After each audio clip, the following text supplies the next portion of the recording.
2, 1, and we are almost to go. All right, we are go. Ladies and gentlemen, welcome to the Hippest Trip on YouTube. Starting very, very late. You can't expect a show about drug use to start on time. No, man, that's not going to happen, is it? So my guest that I have touted is having some problems getting started on time. So I am bringing in my other guest to talk with me, and he was polite enough to jump in and save me so we could at least start his show up. And after that, we will bring Barry in when he arrives. So who knows what's going to happen live on air if he comes in and this works. My other special guest, which was going to be a surprise guest for Barry. Barry didn't know he was coming, is an old friend of Barry's. And Mark Vicker is one of, I consider, the country's absolute best attorneys, especially when it comes to drug law. Now, one of the coolest things about Mark Vicker was he was actually at one point a judge, and he stepped down because he wouldn't convict drug cases. So you don't see that every day. Kind of a hero in my book. Mark Vicker, I want to hear all about that. But we're going to talk a little bit about using drug law and spirituality until our buddy Barry arrives. So let's do that. Barry, and no, he's not here yet. Okay. Mark, go ahead and introduce yourself and say hi to everybody. Hey, everybody. Thanks for having me on the show, by the way. And so my name is Mark Victor, and I'm a criminal defense attorney. You can easily find out everything you want to know, and probably a lot of stuff you don't care about at my website, which is Attorney for Freedom. What else would it be, right? I love being an attorney. I love doing criminal defense, but I love even more fighting for freedom. I love talking to non-libertarians about why they ought to be libertarians and ought to join the fight for freedom, and really do things to what I say is just improve humanity, right? I mean, I'm interested in trying to figure out what's the best way for us humans to live on the planet, and the answer to that question is freedom, freedom, freedom. And so freedom is a great thing. It works in so many areas. As you know, as a lawyer, I get to argue with prosecutors all the time, and sometimes they just don't get it, which is probably most of the time, in fairness, but it's still fun. You know, and I've noticed in my 23 years of practicing criminal defense, I'm an optimist. I think things are moving in the right direction. I got lots of reasons for that. I realize there's some things moving in the wrong direction, but we are going to win this fight. Freedom is going to prevail in the end. Hopefully it's not going to be too long, but you know, it's even shows like this, right? We libertarians can get on the air, we can chat, nobody can stop us from doing this, anybody can watch anywhere in the world, anybody can chime in. There's never been a time like this in history before, and it's an exciting time to be for freedom, for sure. Yeah, Mark, it's definitely, if you had said to me 10 years ago, hey, you're going to have an international show where people can live chat stream with multiple guests at the same time from all around the world to talk about how to be better people and you know, how to help humanity, I would have thought you were crazy. And technology makes this, you know, I can do this out of my my office, and you can do this out of your office. It's crazy that we can do that. A lot of things have changed. I mean, 20 years ago, I've been practicing for 23 years, but 23 years ago, I used to just sort of hint about marijuana should be legal, and people would go crazy. Even my fellow defense attorneys didn't quite get it and didn't understand. So now, when you say, well, marijuana ought to be legal, most people are like, well, duh, it already is in most places. And certainly for recreational, not so much, but medical marijuana for sure. Everything's moving in the right direction. So now we got to do some things as libertarians. We got to push the envelope. We should stop talking about why marijuana should be legal and start talking about why heroin and methamphetamine and cocaine should be legal. But we need to do it in the right context, which is about self-ownership. And I think this is such a great opportunity for us libertarians to say, yes, we acknowledge that marijuana really isn't harmful, if it's harmful at all. We should acknowledge that it helps people medically, but none of that stuff is the reason why we want this legalized. We want it legalized because, as with all substances, competent adults are in charge of their own bodies. And if you don't get that, you're just not for freedom, period. Yeah, and that's a big part of, I think, evolving to a better place, is if we are going to get past this crappy society we're stuck in now, we have to think way outside the box. And some of these things, like he was saying, I remember when we used to talk about, oh, well, maybe marijuana will be legalized one day, and everybody would always make jokes and you know, kind of hush hush about it, or people would lose their minds over it. And these days it's a reality. It's, you know, it's happening in all the states, and hopefully it's a big shot against the drug war. I'm hoping. Not just the states either, but the whole world is moving in the right direction. I mean, we as a human community are starting to become more libertarian, and that's what's so exciting about this. And it's not just the drugs, it's lots of other areas. Look at the gay marriage thing. Oh my God, can you believe people used to argue about whether or not competent adults, like who they could go in bed, who they could have sex with, and who they could hang out with, and who they could marry, and all this. It's craziness. Now it's just accepted. No problem. It's amazing. And I mean, to me, it still feels like it took a lifetime. It's like 20, 30 years before these things changed. But where will we be 20 years, 30 years from now? Will we be able to use psychological drugs for spiritual reasons and it not be a big deal? Will you be able to do mushrooms without having to worry about losing all your stuff and, you know, men with guns showing up into your house? Will you be able to do psychological DMT or ayahuasca without the fear of the government? I think what separates us from non-libertarians is this notion that we sort of have a principle that we adhere to, right? I mean, the concept is do whatever you want, just don't bother anybody. I mean, how do you take issue with this? It's amazing to me. So whether you want to put something in your body that's healthy or not healthy, or it's medicinal, that's your business. I don't even know what the argument is today. We ought to be proud to get out there and take these positions. Now is the time. You know, you said something about, well, we live in crappy times or something. I don't agree with that at all. I think this is the very best time to be alive, and I think it's probably one of the best places to live as well. So I'm very optimistic about how things are going. Fine, you know, good to call me out on that, because I always try to go positive. I meant I see ourselves going to a much better place. That this to me is still like a darker time, and I would like it to come to a wonderful time. I mean, we have the same goal. It really isn't. I mean, yes, things are not perfect. There are lots of problems, but it's really not. Look, freedom is about choice. We got lots of choices, even in this country, even right now. I mean, yes, the government is out waging war, and yes, there are taxes, and yes, it's a police state, and I get all of that. But at the same time, what's important are the trends. And I think you can make a very good case that overall, people are becoming more libertarian. Look, we got guys like Rand Paul now, real libertarians. Maybe, you know, we don't agree with everything he says. Maybe he says some things for political reasons. I get all of that.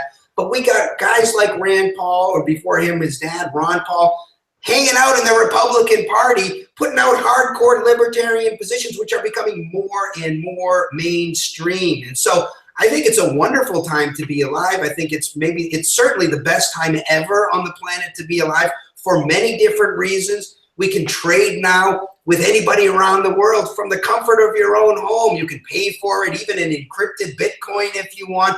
There are all kinds of options right now. And so I think we just need to be focused on all the good things going on while recognizing that there are bad things and there are things to be improved. But, you know, I'm more on a crusade to get us libertarians focused on fundamental principles, right? The important things, self-ownership. And there has never been a better time, in my opinion, to talk about self-ownership than right now, because people are sort of understanding this stuff. And people are upset with the government, right? I mean, this is how we got Trump. Love him or hate him, I think there was a significant amount people in the population who said, you know what, I just don't want the status quo. I want someone who's going to get in there and shake it up. Now, whether he's done that or not is a completely different discussion. But people wanted change. And I think that that's all very, very bodes very well for us as libertarians. Well, good. Yeah. I mean, any move towards freedom, I don't care what it is the right direction, you know, and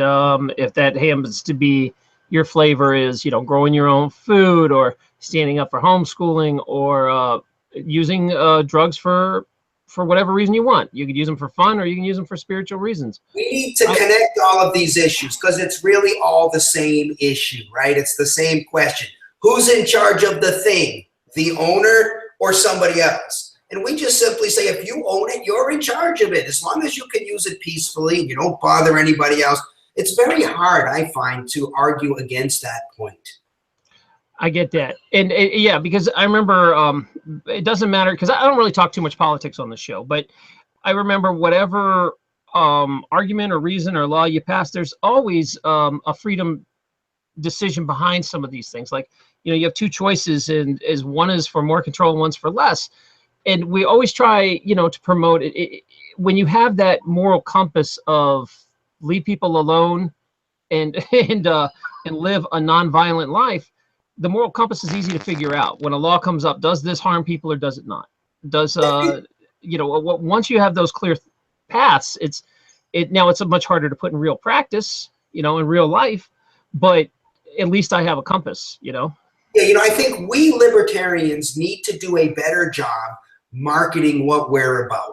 We need to present better. We need to communicate our ideas in ways that are more palatable to other people. Like, for example, instead of just simply saying, well, let's legalize meth, we should say, look, we recognize the rights and respect the rights of other competent human beings to control what goes in their bodies. We may try to discourage them from putting things that we think are harmful into their body. And certainly, I would discourage anybody from using methamphetamine. From what I know about it, just from representing people over 23 years, it seems a pretty bad thing to take to put in your body.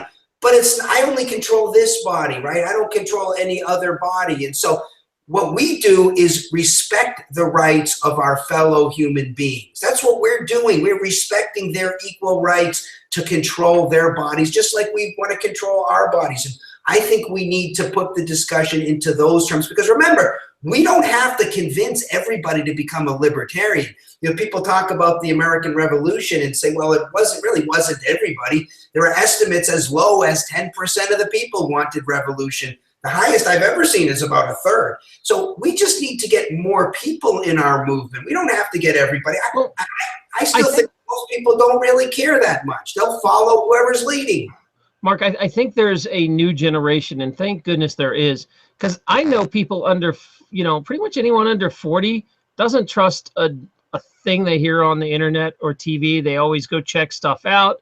They always go do their own thing. And I think that's really healthy, because the generation before that, like my parents and grandparents, believed whatever was being told on TV, which is very easy to manipulate and control. So I like this skeptical generation coming up in a sense, because I do feel that they have a much better chance of pushing liberty. And liberty's become cool and hip, you know, like a lot of people get this idea of, hey, if I want to live my life free, that means I have to let everybody else live their life free, no matter how much I disagree or don't like it. That's the price it costs. Let me say something a tad controversial, since I know you've got a mostly libertarian audience. And first, I agree with everything you just said.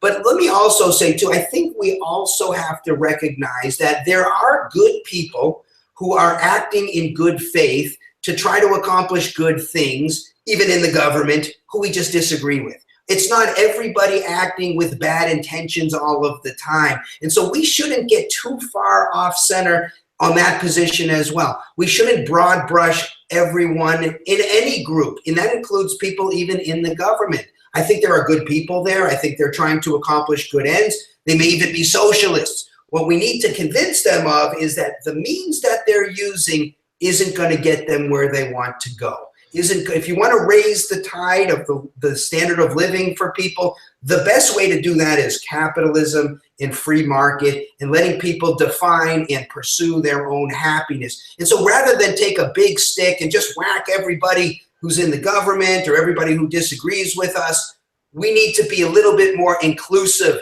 Like my good pal Barry Cooper says, Barry's all about love, you know, and I take a lot of that inspiration from him, and he's really affected me. Well, there he is. He's got himself muted. He has to go up top, Barry, and unmute. And let's see, Barry, you're still muted. We can't hear you. So you got to go up to the top of the screen and hit the little microphone button. And, we can't hear you, man. There he is. Mark Victor, man, I can't. Hey, it's good to see you, brother. I had no idea you were going to be on. No, he was supposed to be a surprise guest. Oh, surprise you, man. What a surprise. Well, Mark happens to be one of my favorite people in the world. In fact, you know, I have a long history of public speaking. And when I was fleeing through the jungles in Brazil, I had some time to settle down. And I watched Mark Victor. I watched everything he did on the internet because I wanted to change the way I did my speaking. I wanted to be less aggressive. And so, and I hope it worked. But he's inspired me for a long, long time. And what a great surprise. Yeah, man, it's mutual admiration. When I came on and I saw that Barry wasn't on, I thought, who better, man, for me to back up? If he's not on, I want to get on and handle business for him until he gets on the air. So it just worked out fine, man. And it's great to see you. You look fantastic, my brother. Man, I love you, dude. You're looking good as always. I look forward to your return to Mexico when you have more time to stay next time, brother. Can't wait for sure. Looking forward to it. But I wanted to hear what you had to say. I know that the show is going to be about what the great things you're doing down there in Puerto Vallarta. I can't wait to hear about it. Yeah, Mark, you're welcome to definitely hang around for a bit and interject on this. But I did want, before we dive into Barry here, and we're going to welcome him and find out what happened, Mark, I did want to throw this one question at you before you do your own thing. Yeah, I'm happy to listen offline. No problem. I just wanted to say my brother there. I appreciate that, but I do want, why we have you on, have you ever seen, since this topic is about using psychedelic drugs for spiritual reasons, have you ever seen that defense work in court? Have you ever seen like the Rastafarians, you know, say, hey, it's a religious thing, man, or does that actually work?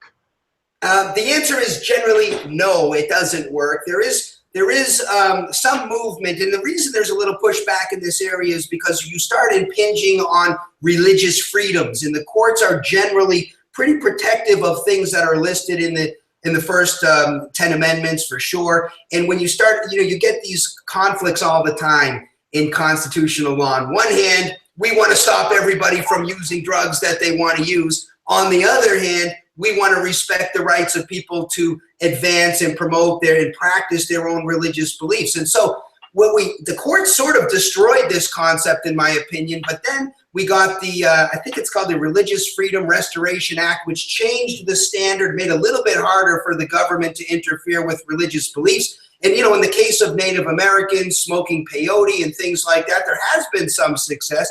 I expect there may be some success, but really what happens in these cases, this is why I don't get too excited about these cases.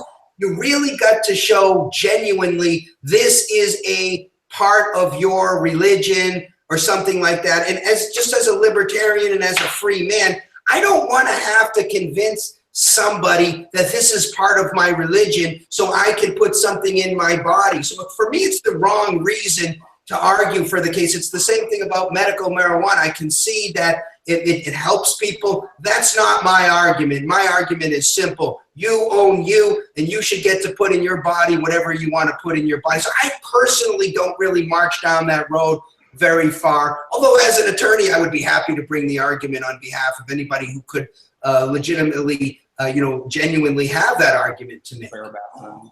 All right. Well, thank you. I was curious about that because I had always heard that, you know, about the Indians and the peyote thing. So I was curious about that. Now we're going to move over to Barry. Mark, you are welcome to hang out. I'm going to watch offline because I got to do some work while I listen. But Barry, you want to say anything to Mark before he splits? I know you guys have old history.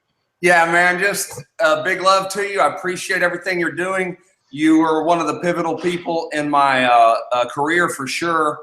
And it turns out in my life, and I look forward to seeing you again. And thanks for catching me on the backup. Same to you, brother. Let me just say one quick thing about Barry. I really think that freedom is something that we need to do as a prerequisite before we get to peace. I think peace is a prerequisite before we get to love. And there's no one that I've ever met who really projects that concept of where I want to go with really loving your fellow human being more than that guy you got on your show right there. So I want him to have every second on the show.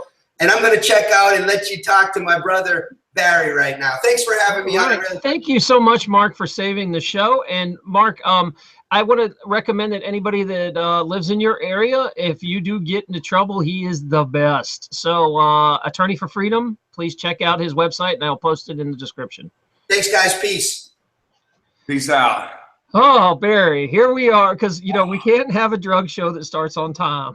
It just can't happen, right? So, well, it seems to be my life. You know, no matter how much I try to slow my life down, it just won't. You're supposed to be living in Mexico and relaxing, man, and you're on that time, I guess. I guess so. I guess so. All right, well, let's start first with some of my guests, because I kind of have guests from all over the world.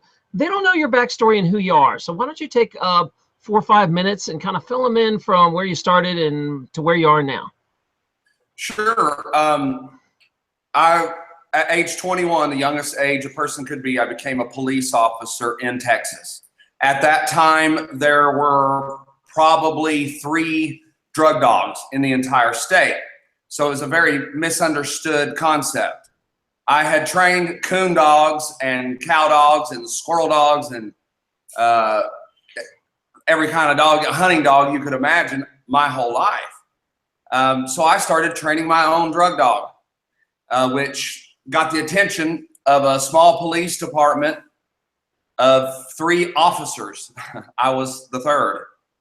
And I had about 1.5 miles of highway to work, and that's it. And I made over 100 drug arrests on that highway in a period of 1.5 years.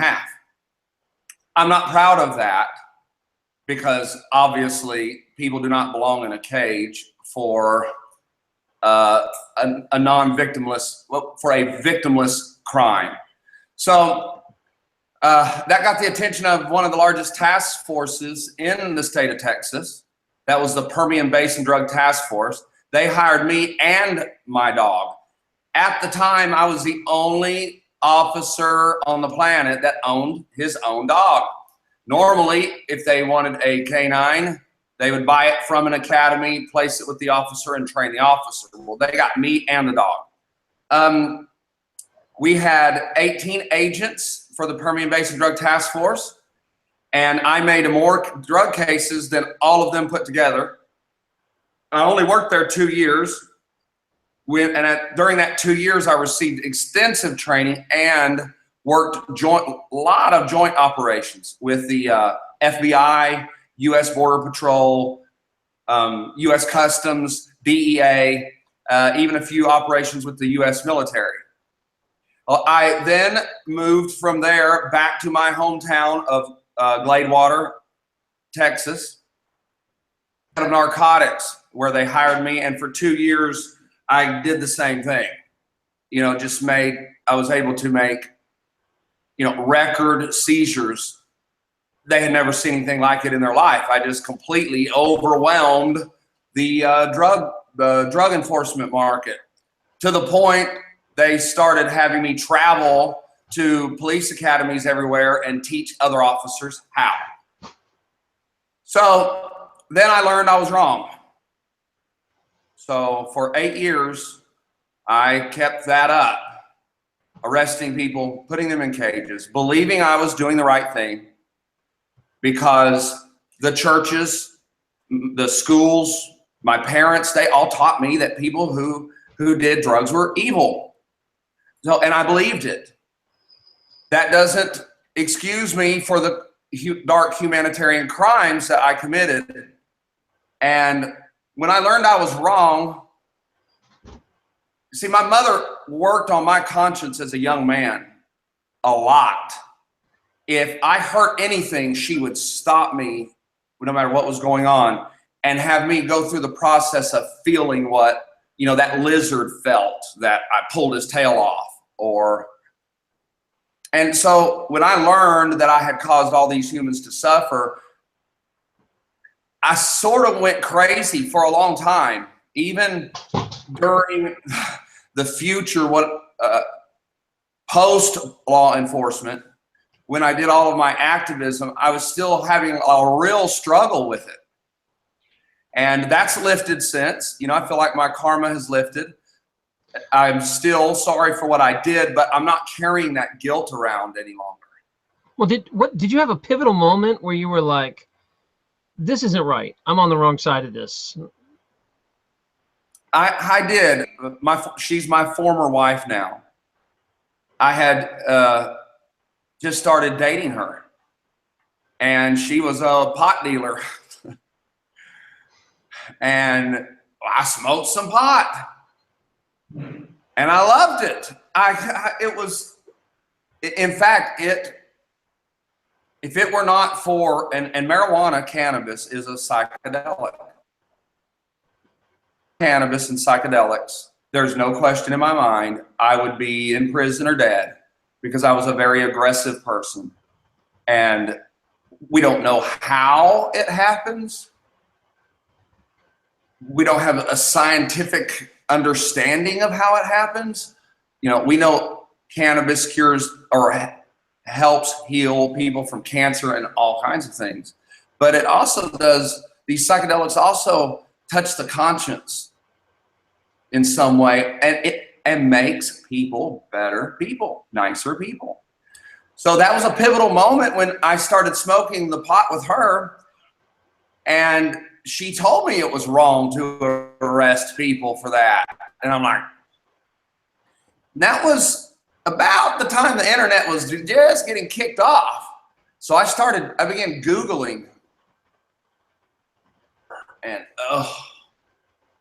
I don't remember. I remember Santa Claus when I was a little kid, and I'm a very sensitive guy. That hurt me.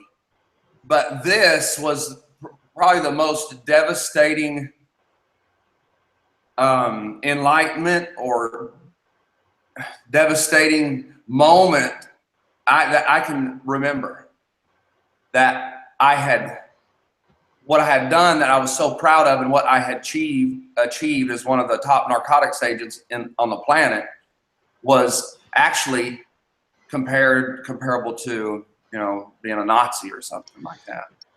Well, I mean, I don't know if my listeners have something that extreme, but I would say almost all of us have dealt with stuff we are not proud of, we did in our past, and trying to move past that, and letting go. And what kind of things have you done? I mean, how did you get past that amount of guilt? I mean, I know you're doing atonement now, your service, but you had a moment, obviously, where you're pushing past that, and I think we can all relate. I've been there. Yeah, well, it was through a series of events, and it took years, because that type of character that a person has is, from what I understand in science, I solved myself through science, quantum physics and things of that nature. I had to give my DNA and my atomic structure time to change as I changed my thought patterns and behaviors. Science theorizes that when we start thinking different, our brain cells become different, and it affects our DNA, and we actually become a different person. So far too often, people seem to change. They find out, let's just say they have a habit of stealing. Oh my gosh, I'm a thief. And they have that awakening. And they say, okay, I won't steal anymore. And they don't steal anymore, and that's it. But whatever caused them to be that thief is still there. That hasn't changed. So simply stopping the behavior does not mean you've made the change. It just means you've buried it, and it's going to pop out in some other form down the road. So It was a process of retraining my thoughts of freedom and being proper in my logic, and thank God for the internet. Because, doctor, you know, I lived pre-internet, and if I read something in the newspaper and I didn't agree with it, the best I could do was write a letter to the editor. Well, that's what I love about the internet. When I first began my activism, I would post something. If it was wrong, I heard about it.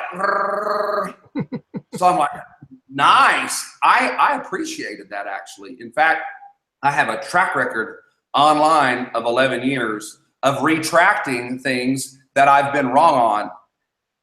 And I taught my kids, they're grown now, you know, they're in their 20s. I taught them when you debate, because I was on the debate team in college. I won awards for it. And I even took a high school debate team to state. So I love debate. And during this change, I realized, and I teach, we should have a debate not to be right, not to be correct, not to prove somebody wrong, but to force a person to bring facts and evidence to prove me wrong, or the other. You want to try to prove yourself wrong so you can change. There's nothing wrong with having roaches. There's no shame in having roaches. There's just a shame in keeping roaches. There's no shame in having lice. There's just a shame in keeping lice. Well, there's no shame in being wrong. There's shame in staying wrong once you've been afforded the proper information. I think it's a sign of maturity and evolution a little bit in yourself that when you can look back and say, man, I was wrong about that, own up to it, move forward. I've done that a lot of times in my life where, man, you know, you look back at some of my stuff, because I've been on YouTube 8 years, and some of my stuff way back in the day, I'm like embarrassed it's even up there, but I leave it because that's who I was. You know, that's just part of your evolution. So tell me, how did you get to, because, okay, you're a police officer, you switch sides, you start never get busted, which we really haven't talked about, and then lead me to, how did you get into Trip from Wellness? How does it go from there to there? Okay, first, I want to quickly say, Doctor, thank you for all the support that you've given me all these years from day one, you know, through Free Talk Live, I think, and some other things. And, you know, I needed it at the time because I was not a popular person when Never Get Busted first started. The police didn't like me because I gave away secrets that taught people how not to get busted for drugs. And the community did not like me because police were following me everywhere in helicopters. But you supported me, and that didn't stop you from, you know, loving me. So I appreciate that. And you have grown, man. Wow, what a channel. I'm a fan. Thanks. When I began announcing that to my friends and fans that I would be on your show, most of them knew you. Most of them are your fans. So we do a lot of cross-pollinating there. Well, we have been going a while. You know, back in the day, like you said, you weren't the most popular, but you were a hero to a lot of us because no one ever heard anything like that. No one ever heard of a police going to the other side and being one of us. And what's funny is, you know, I'm a lot of people, just because they look at me, they assume that I use a lot of drugs, and I never even smoked a cigarette. I'm like a complete drug noob. I don't do it, but it's a freedom issue for me. So I've always backed you up by the principle of, do you own your body or not? And, you know, are you going to let the government tell you what you can put in it or not? And when they started harassing you and trying to take your kid, we were raising hell. Yeah, when they did. Yeah, we were raising hell about it all over the place on social media. So, I mean, I know you probably didn't see because you were in that world, and but there were some people that backed you that you might not even know about. So, yeah, well, you know, that's why I don't do a lot of interviews. I don't. You're a real guy. Well, I thank you. I guess I've earned my street cred. Yeah, street cred. Have. But a lot of the people just want to take a piece of me, and I let them allow that every now and then. But I prefer to speak with the real ones and the real audiences. Your audience is my niche. Your audience is my audience. So, well, I think I'm just super happy because I know when I looked around, you almost never do interviews anymore, and I just assumed that was because you were in Mexico living a fun life and you were kind of past that. And so I really got this question all the time in the Mandela Effect community of, you know, what about DMT? What about drugs, and how, you know, using them to change and affect your spirituality? And I have no experience. And I was like, man, I know the guy that could answer this though. and I was just hoping I could get you on. So thank you for doing that. It's really cool that you came.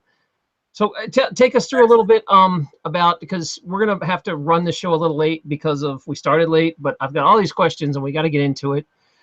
How did you go from never get busted to going over to Trip for Wellness? Go ahead and fill those pieces in and tell these audience who don't know who you are what that was all about. Okay. I'm Barry Cooper. I started realizing I was wrong. So I produced a series of videos titled Never Get Busted, and they taught secrets to counter law enforcement's attempt to arrest a person for drugs.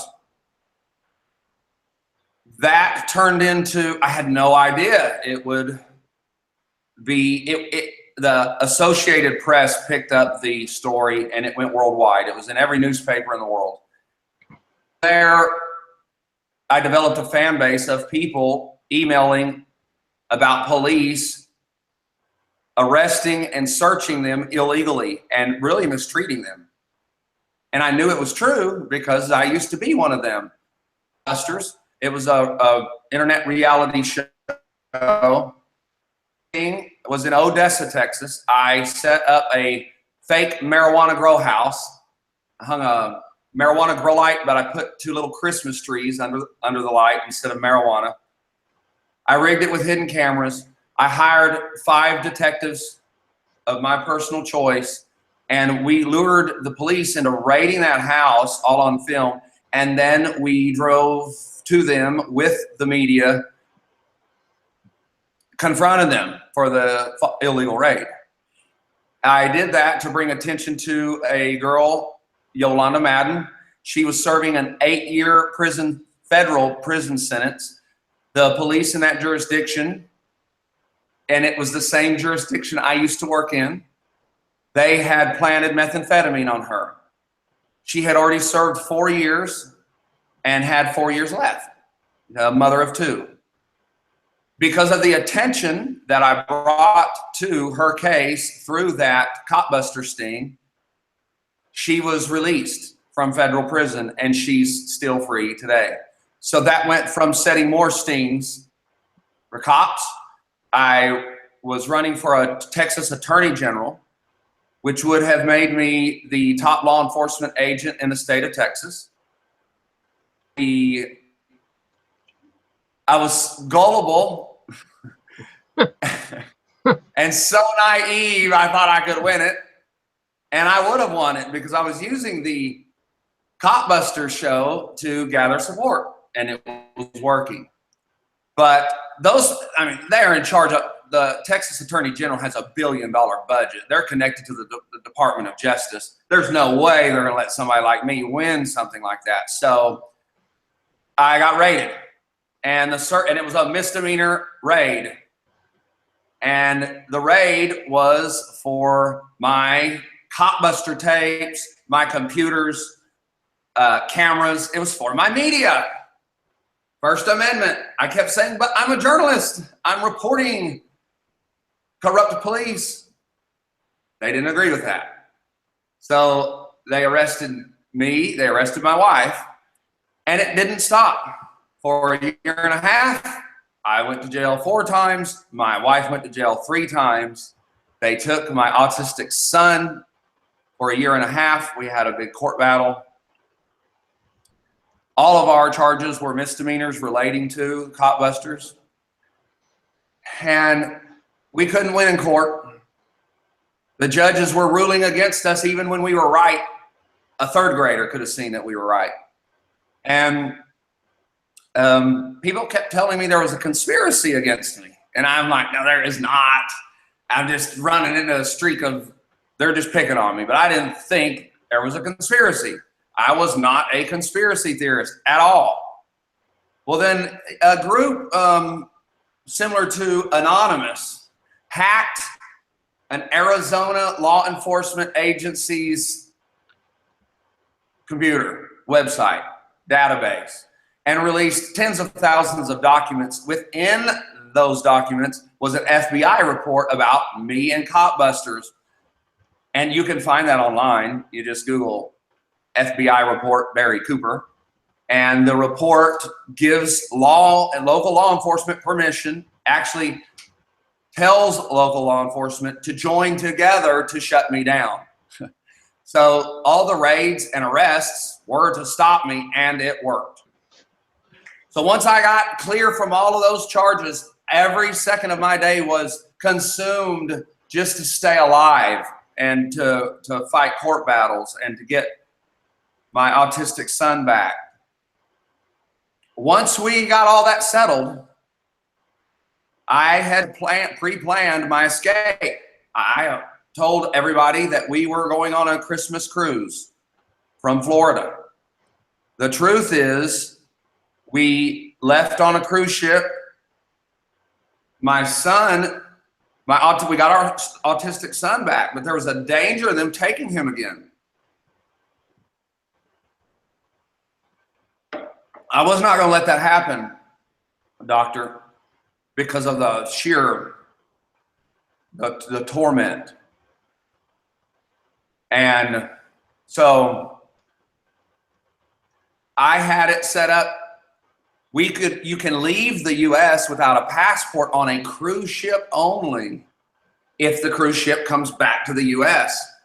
So we couldn't get my son out on an airplane or any other way, so we took a cruise, sold everything in secret overnight, sold both of our automobiles, sold everything we owned. Myself and my 3 kids and my wife at the time left with backpacks. We drove to Florida. We left the car in Florida and had a friend sell it for us. We got on the cruise ship that was destined to Aruba. From Aruba, I'm not sure where it was supposed to go, but we got off the ship as if we were going to get back on the ship, and we did not. I had a prearranged speedboat waiting to carry my family 14 miles to the Venezuelan border, where it was prearranged for me to pay a lot of money to enter Venezuela. Venezuela at that time, Chavez was president, and they didn't have extradition because I was facing parental kidnapping, and the U.S. Marshals take that very serious. So, in fact, the way I raised the money, because I was broke, obviously, from court, from all the years of court, but through all that time, Doc, I had been offered chances to smuggle drugs and sell drugs. And I told everybody, no, that's not what I'm about. I'm an activist. I'm trying to be a humanitarian. But I sold 30 pounds of weed, 5 pounds at a time, and raised 30,000 cash and put $5,000, $6,000, $7,000 on each kid strapped to them. And that's how we paid for our escape. So I stayed in Venezuela for 8 months. That place was dangerous. Had to leave, advance to the Brazilian border where they were waiting for me. They didn't know when I was going to arrive. I didn't let anybody know what time I was going to be anywhere. By the way, this whole process from leaving the US to now, I had lived in 22 different places. I'm not on the run anymore, thank goodness. But Brazil accepted us at the border as refugees. Our family, I still have my refugee card. We were the first Americans to, be granted that. And even though some of them had done their research about who I was, and I had a lawyer at the time, Bobby Mims, that helped me with this. He's a Texas lawyer, fantastic lawyer. Even though they knew who I was and what I went through, they were still suspicious. Because they're like, why does somebody need asylum from the United States, the freest country in the world? You don't know how many times I heard that. I said, they are not free. The Fourth Amendment means nothing to them. The First Amendment is okay as long as you're, speaking popular ideas. But if you go outside of those boundaries, they're going to pick on you. So I spent this is the story that got me here doing Trip to Wellness. This Trip to Wellness center I have heals people with 2 plants, ayahuasca and Ibogaine. Well, I was set to, after I got my refugee cards in Brazil, that still didn't exempt me from the U.S. Marshals possibly arresting me and working a deal out, arresting me and my wife for taking our autistic son with us. Because his father had visitation rights to him. And I would never have taken that boy if his father had anything to do with him. His father didn't have anything to do with him except hate me. So we were still in danger. I was set to get on a boat and go 2 days down the Amazon River and live in a village of about 1,100 people. And that's where I was going to live until we could sort things out. And I got an email on my expert witness. All this turned into me becoming an expert witness in court. I'm a certified drug expert witness in federal and state court. And I still make a living doing that now. People and lawyers like Mark Victor, that's how I met him, they hire me to give testimony or to review evidence and find holes in the government's case. I will not do violent drug crime cases. If somebody hurt somebody during possessing or selling a drug, I won't do that case. But that rarely happens. So I was set to go down the Amazon. These are stories I haven't told yet. It's great. Just keep going. But yeah. You should see the chat rooms loving it. Go ahead. Okay. So I was we were going down the Amazon River. I had to get out of Venezuela because they were going to kill me. Some of the locals, they wouldn't quit picking on me, and they threatened me one night, and I knocked 2 of them out within about 5 seconds with headbutts, pow, pow, and they were down.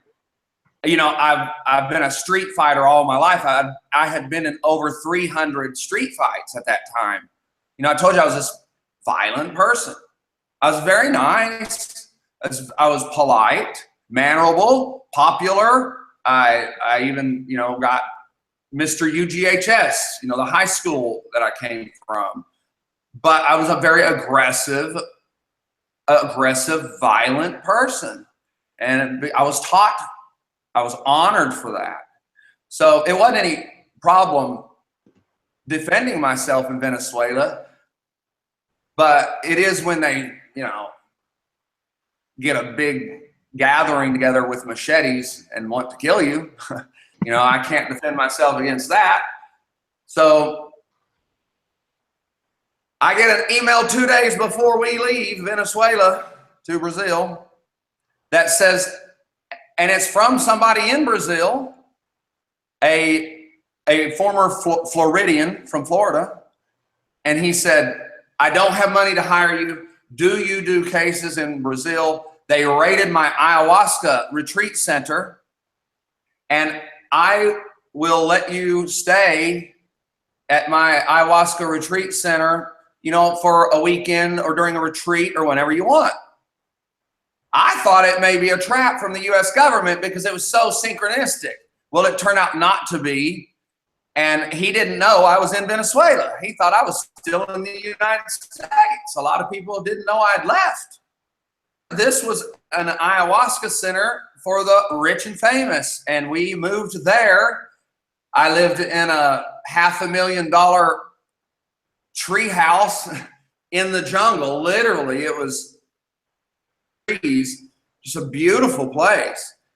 And I stayed there 3 months learning about ayahuasca, quantum physics, because this is what I like about our center, Trip to Wellness. And I had no idea this would turn into Trip to Wellness. Are these plant medicines, since they're so ancient, the shamans who discovered them were, of course, had little or no modern medical training at all or knowledge. What happened during taking these, they subscribed religion to them and woo-woo and yuck. And people are still believing that stuff for it. But this center where I was trained, I actually tripped next to the president of HBO for Europe. I tripped next to she's an Oscar-winning documentary in Europe. She's a TV personality still today. I tripped next to Vogue models and their photographers, and people of all these professions were taking ayahuasca to get insights into their career, and it works. So fortunately, I was taught that ayahuasca was DMT, and that's what it is, folks. That's all it is. There's not a spirit living inside the plant. That's a woman. Ayahuasca, Mother Ayahuasca. It does have a female energy. I had the same female come to me, but I believe it's our higher self. I believe there are two of us, the ancient Barry that's lived in eternity past, eternity future, and the Barry you're hearing now. And there's a barrier between the two. And people subscribe the higher self to a god. Because people on ayahuasca, sometimes Buddha will show up to them. The Christians, Jesus. Some people, grandma will show up. The ayahuasca has a way of speaking to you through somebody and uses the illusion of somebody that you will trust. But it's all science. It's quantum physics. Yeah, you had a really interesting story you put out, which I thought was fascinating, and I'd like you to explain it a little bit about how drugs work on a quantum level. It was kind of like you equated it to an antivirus software, which I found fascinating. So can you share that for a minute? Yeah. So let me touch up the end of there, if you'll let me. Oh, sorry, go ahead. I thought you were. No, that's okay. No, it's one of the first things I learned is, ayahuasca brew, they purge, throw up all night, or out the other end. That word just, is there a couth word, doctor, for diarrhea? No, you can say diarrhea on here. That's fine. I know I can say it. I know it's arable, but to me, I still can't, even to my clients. It's hard for me to get that word out, and it just sounds ugh. Anyway. So the shaman teach, and I still see people that have ayahuasca centers teaching this now online on YouTube today. They teach that this purging is some form of healing. It's some form of psychological stopping pains and traumas in your life. Well, it's not. It's tannins. The same ingredients, the same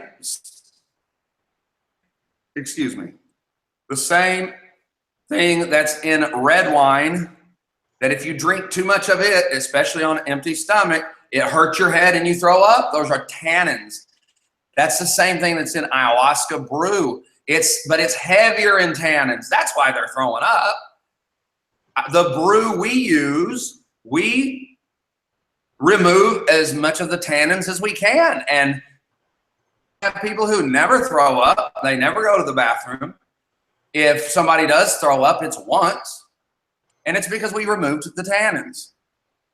The reason people feel so good after throwing up all night, blah, blah, blah, is because endorphins that come with that. The physiological, all the things that are introduced into the body when a person is in stress, those come alive, and that's what's happening. And that's what I'm bringing to the table. I'm bringing the science and the truth. As a drug expert, I wanted to make sure I was right. I was so wrong about arresting all those people. I wanted to make sure I was right about this ayahuasca. So is it now you want me to answer the question? Well, we can get into that, but that was but that led to another question is, you know, a lot of people were let's hold the other one for a minute because I want to get to this.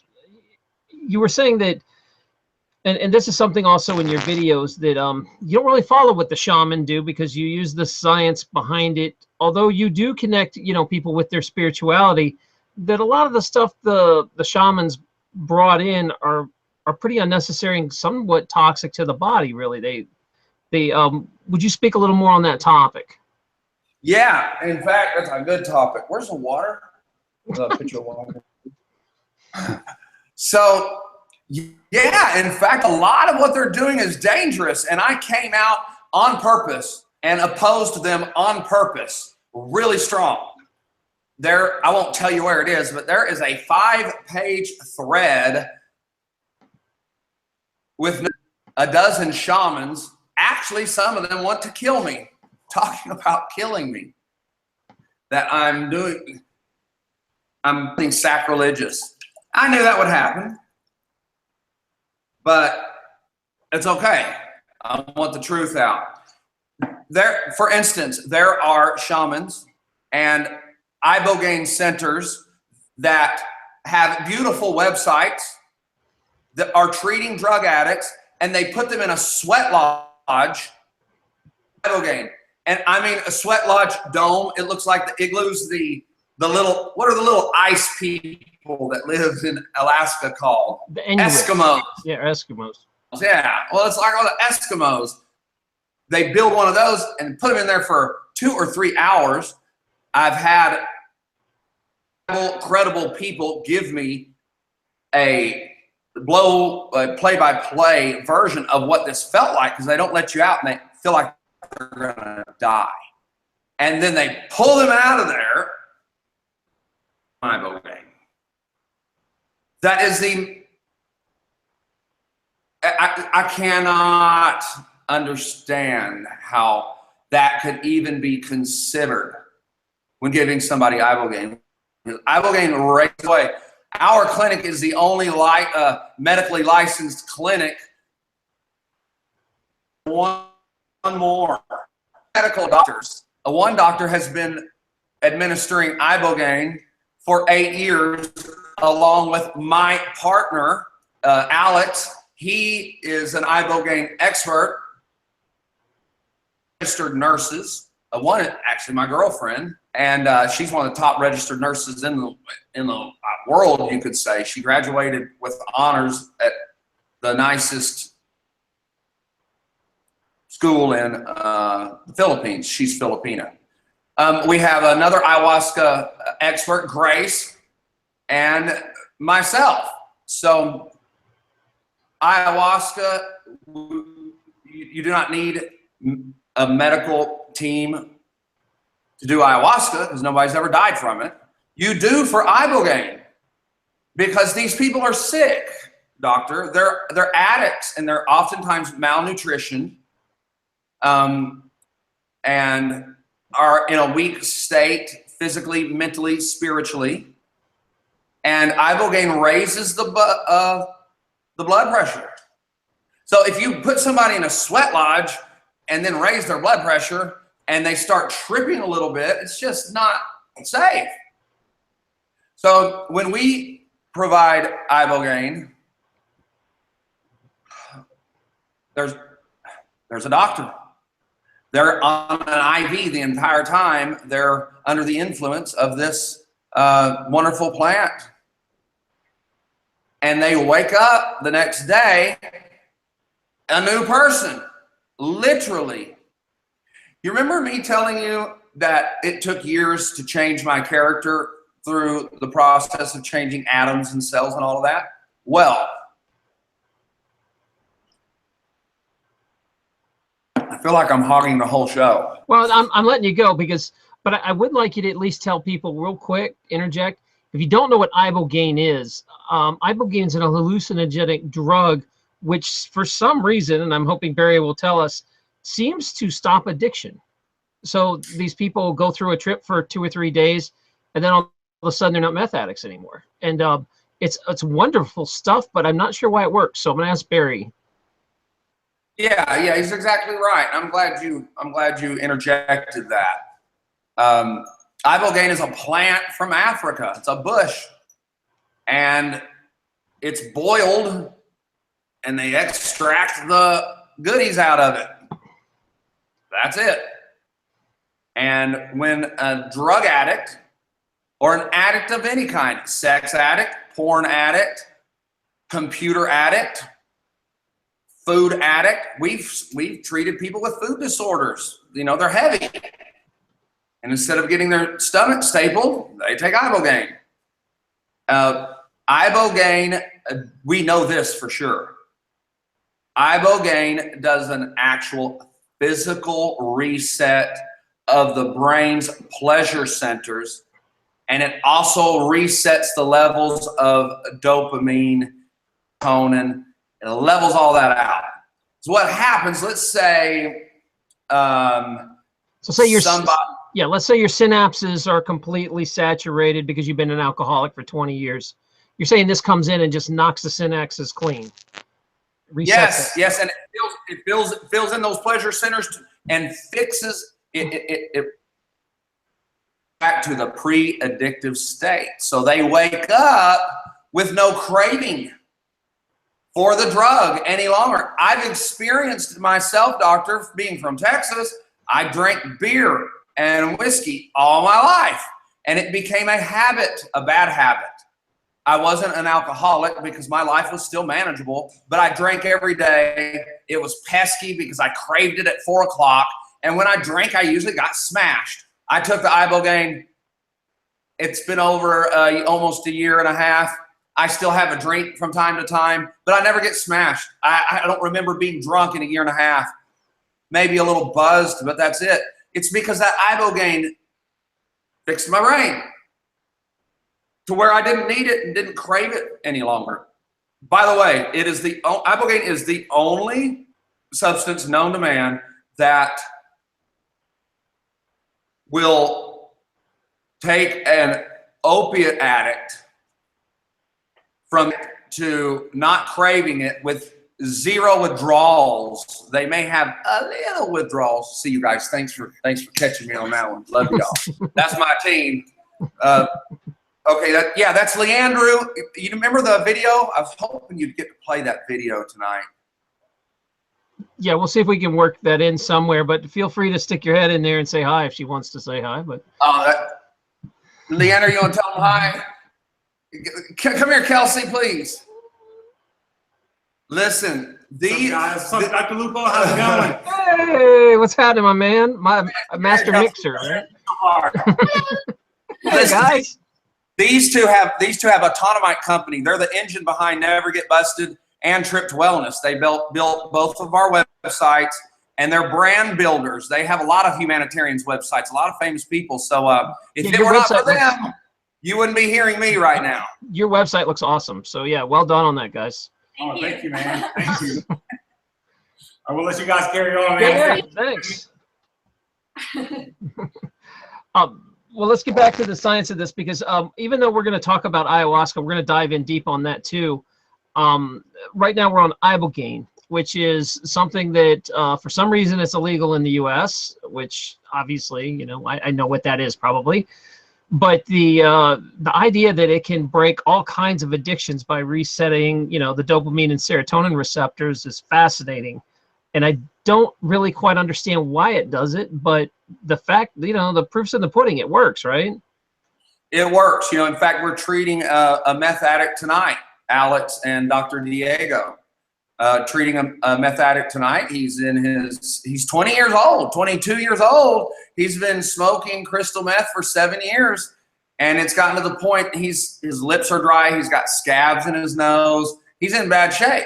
He will be a new person in 10 days because we not only treat our clients with Ibogaine, but we do vitamin drip therapies. We do ozone therapies, all these holistic treatments that go along with it to detoxify the person so the Ibogaine can work easier, and the ayahuasca can work easier. The Ibogaine clinics who put people in the sweat lodge, they say, well, we're detoxing them is what we're doing. Well, you don't detox somebody that way. There's other ways of detoxing them. So we detox, cleanse the whole system, and then give them the Ibogaine. The Ibogaine passes through the liver and turns into a nor-Ibogaine, which is stored inside the body. And throughout a period of around 2 months, the human is getting micro doses, micro injections of the nor-Ibogaine. So the first night, the flood dose we give them fixes the brain. They wake up not craving the drug. Then for 2 months, they get little doses of the drug, which helps continue the healing. That's when, doctor, that is when the time is taken to get to the root cause of the addiction. Drugs do not cause addiction. Drugs are not the cause of the addiction. And once we learn that, we can begin to heal. In fact, addiction is a temporary brain disorder that does not have to be fatal, and it can be fixed. The United States has outlawed Ibogaine. We're talking at a big level because in 1971, the United Nations got together as a world to decide what substances the world would deem as prohibited and not prohibited. And there was a big fight over ayahuasca and ibogaine, and the South American countries and other countries around the world would not let the United States make those worldwide illegal. They said, no way, they're medicines. So the United States went ahead and banned it, but most of the rest of the world, it's legal. Let me tell you why. In 2015, which is the last year we have the government has compiled data. We don't have the 2016 information yet. We should be getting it soon. But in 2015, in your country, there were 50,000 deaths due to opiate overdose. Your country has more opiate users than anybody in the world. And the heroin that they're getting, and I'm talking opiates, Oxycontin, all these pharmaceuticals too. Your country's just full of them. But the heroin that your country is getting is being smuggled into your country by the U.S. government. Just like Ronald Reagan was caught during the Iran-Contra affair, smuggling cocaine into California, using that money to pay Iran for weapons, to fly those weapons to the Contras in South America to fund his private war, while Nancy Reagan was running around the country saying, teaching just say no, and Ronald Reagan was ramping up the drug war, and arrests tripled that year for drug dealers. The entire time he was smuggling cocaine. Well, your government is smuggling heroin to you too, and they're bringing it to you from Afghanistan. Remember the Taliban? We bombed the Taliban. The reason why one of the big reasons why the Taliban destroyed all their poppy fields. When they became in power in Afghanistan, it was against their religion to use drugs, opiates. So they destroyed all the poppy fields. That's why there wasn't any heroin. Remember when it was so hard to get heroin in the U.S.? Who remembers that? Raise your hand. I don't know, but I guess the chat room will tell me. So they go over and bomb and get rid of Taliban. The poppy fields are alive and doing well now there and here in Mexico, and they're actually being guarded by UN troops. This is on the internet. There's no doubt. I used to know some drug dealers, and they were straight up getting them from the CIA. They were like being tested, you know, the purities and all that. It was, it was no secret that it was government run. That's right. But so they get their people addicted and sick on heroin and these other pharmaceutical opiates, and there's nowhere for them to go except a government rehab where they put these people on methadone and Suboxone, which is worse. Yeah, I would imagine that it's a much more harder rehab. Like, there's that whole detox period with that, and it's probably way more expensive, right?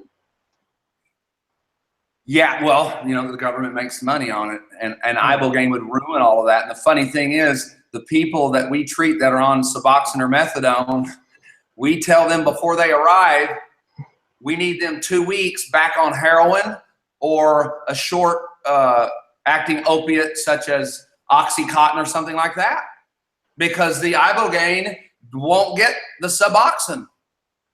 That stuff is sticky and hard to get out of the system. My doctors can explain more exactly what goes on there, but it's a worse drug. That's why they've kept Ibogaine illegal in the United States, because it works. No doubt. The evidence is definitely there. But before we are going to come back to this topic, because I think it's important to discuss addiction, but a lot of people are on here to learn all about ayahuasca and for how to use it to shift realities and how those kind of trips go for spirituality. And we want to get into that, but I am going to invite a few other guests in a little bit to join the conversation. So let me send that out, Barry. And then what I want you guys to do is we're going to talk a little bit about ayahuasca, because I know we've been throwing it around, but not everybody here knows what it is. And my understanding, and let me see if I got this right, you can help me out, is ayahuasca is actually a mix. There's an ayahuasca vine, and then there's another plant that you get DMT from, and then you mix them together, because the ayahuasca is really just an enzyme inhibitor, right? It's the monoamine oxidase inhibitor. Because basically, if you take DMT and you drink it, it'll get busted up in your stomach. So in order for that not to happen, you've got to drink an enzyme inhibitor that keeps the enzyme from busting up the DMT, so it gets into your system. So that is what ayahuasca is, right? A combination of those two things, or not? No, you're exactly right, and that's the ironic thing is ayahuasca. The ayahuasca vine does not have the active ingredient that does all the wonderful things to a human to repair their psychological traumas. It's the MAOI inhibitor, the enzyme inhibitor that allows the DMT to pass and get to the brain. So ayahuasca doesn't have any hallucinogenic value. It's just an enzyme inhibitor, right? That's exactly right.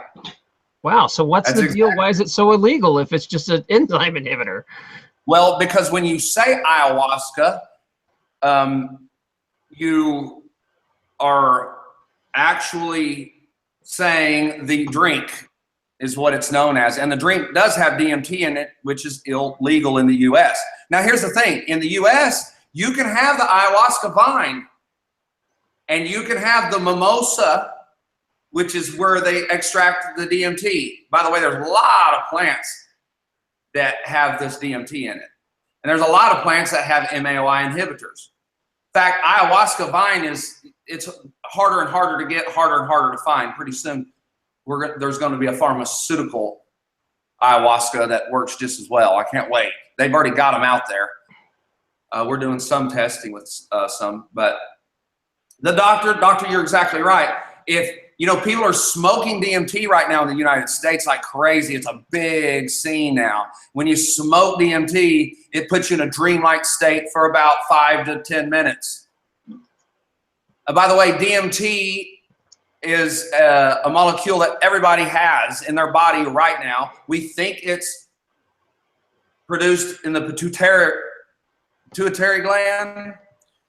They've actually learned this by using rats. So they think that's where ours comes from. DMT is released in your body more at night, and they attribute dreams to the DMT. And a large, massive amount of DMT is released in the body when you die. And these people who report having these wonderful enlightenments and experiences that changed their life because they died and then came back to life, we are theorizing that's the DMT. So When you smoke DMT, it only lasts 5 or 10 minutes. If you drink DMT, there's enzymes in your stomach that kill it. So you have to put an inhibitor to stop that from happening. That's the ayahuasca vine.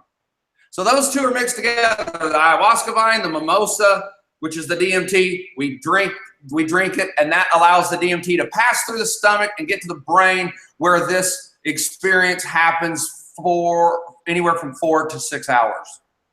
So the art and science of this is brewing it down so the concentrations are right and doing it in good doses so it doesn't make people sick, getting rid of the tannins. That's the art and science of trying to just make the best concoction. Yeah, definitely the art and science. You want the purest, you want the strongest, of course. But if you have a weak batch, you just drink more of it. The idea, what we go by, and that's the thing, doctor, there's not each batch is different. Now you can get a batch of, we make ours sometimes, and we have a source that we purchase some, and you can never get the levels right. So it's important to understand the medicine. That's why we interview our client. We say, how are you feeling? Are you having any visuals? What your brain thinks usually throughout the day, has that changed? Is it thinking different? These give us cues and signs whether to give them more or not. All right, thanks. I appreciate you breaking that down for us, and we're probably going to get a little deeper into this in a minute. But I did want to introduce some of my panelists that are eager to meet you. The first person, I need you guys to unmute. Vegan, you're muted, and Unirock, you're unmuted. Dana, okay. First person I want to introduce, which he can't hang out as long, so I'm going to let him kind of go first, is my buddy. He goes by Vegan Wayer. He also has a YouTube channel. And just like you, he was a former cop who decided maybe being a cop isn't for me. So I thought you guys might have a lot in common. And Vegan, if you want to go ahead and ask Barry a question, go right ahead. I am not worthy. I am not worthy. People don't realize who this guy is. You know, I followed you. And I remember when your situation first went down, and I applauded you when you did it. You know, so kudos to you, and I'm glad I can finally be in an environment where you're blessing us with your presence. What you did took a lot of moral courage. And I wanted to say thank you for coming out to actually speak with us. Yeah, and Vegan, you were a cop too, right? Back in the day? Yeah, I was a cop in the 90s, you know, and well, I'm speechless. You're obviously a man, an intelligent man, I can tell that. And for you to think that about me, I don't take that lightly, and I'm grateful. Yeah.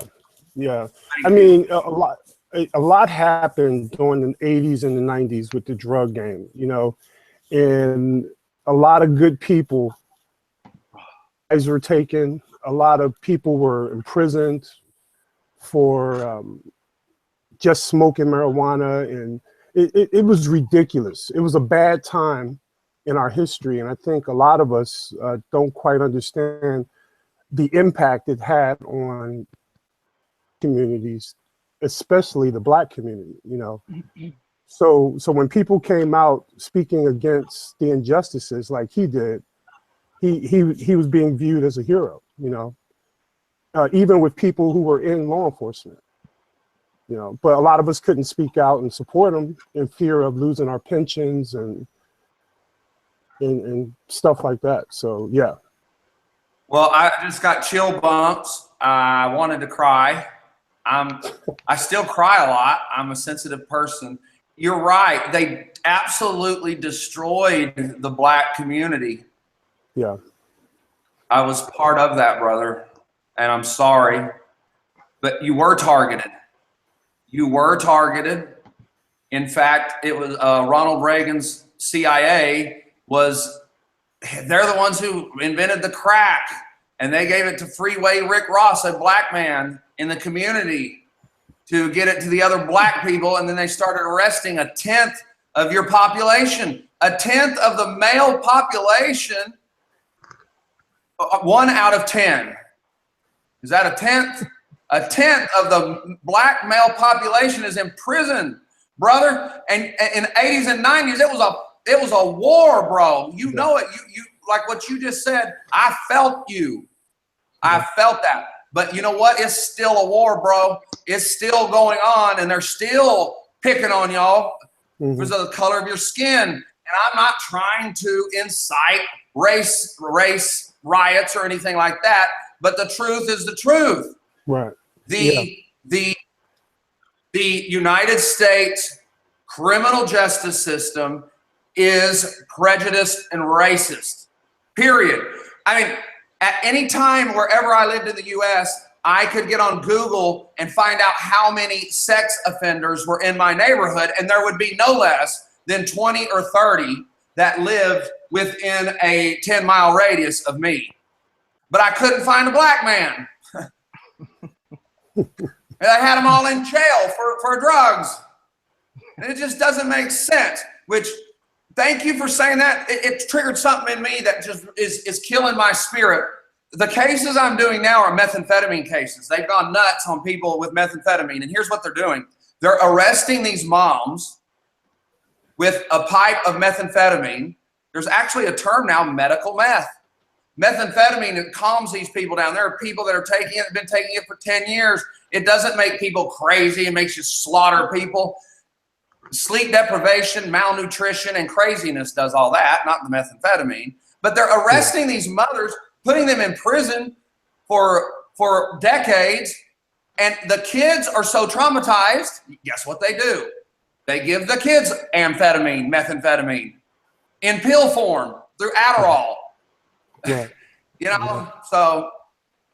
Yeah, it's pretty rough. But I just wanted to welcome you and recognize that I know exactly who you are. I watched your case from the time it started to where you are today, you know, and I applaud you. Big love. Please come to Puerto Vallarta. I would love to buy you a margarita, or if you smoke weed. I'd love to talk to you some more. I had no idea you were out there and that you had to hide your support for me. And that's a story. It's quite a story. Would you email me tonight or tomorrow, please? Sure. I'll put it in the chat before I go. Yeah, I'll pass you on his email for sure. Okay. That was deep. Thanks, guys. I appreciate. I knew you guys would like each other. I also want to introduce another host, Unirock. Unirock also has a YouTube channel. He's on here all the time. And Unirock was a returning war veteran who suffered from PTSD. And I told him, you know, that you talk about that, Barry. So, Unirock, you want to ask a question about that and introduce yourself?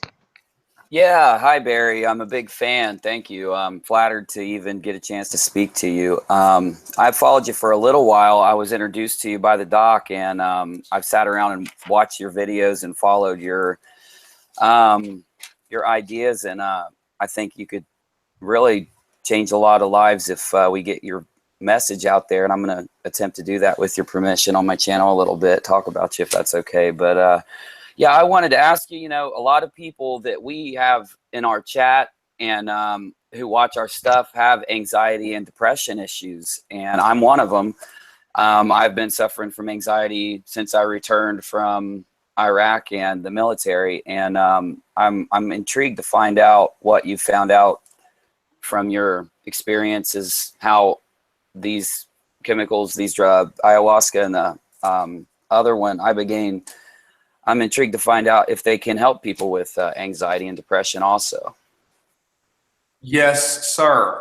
And let me say, of course, you can promote me anytime. I would love for you to. And thank you. And my heart goes out to all of your fans who are suffering from the depression and the post-traumatic stress disorder.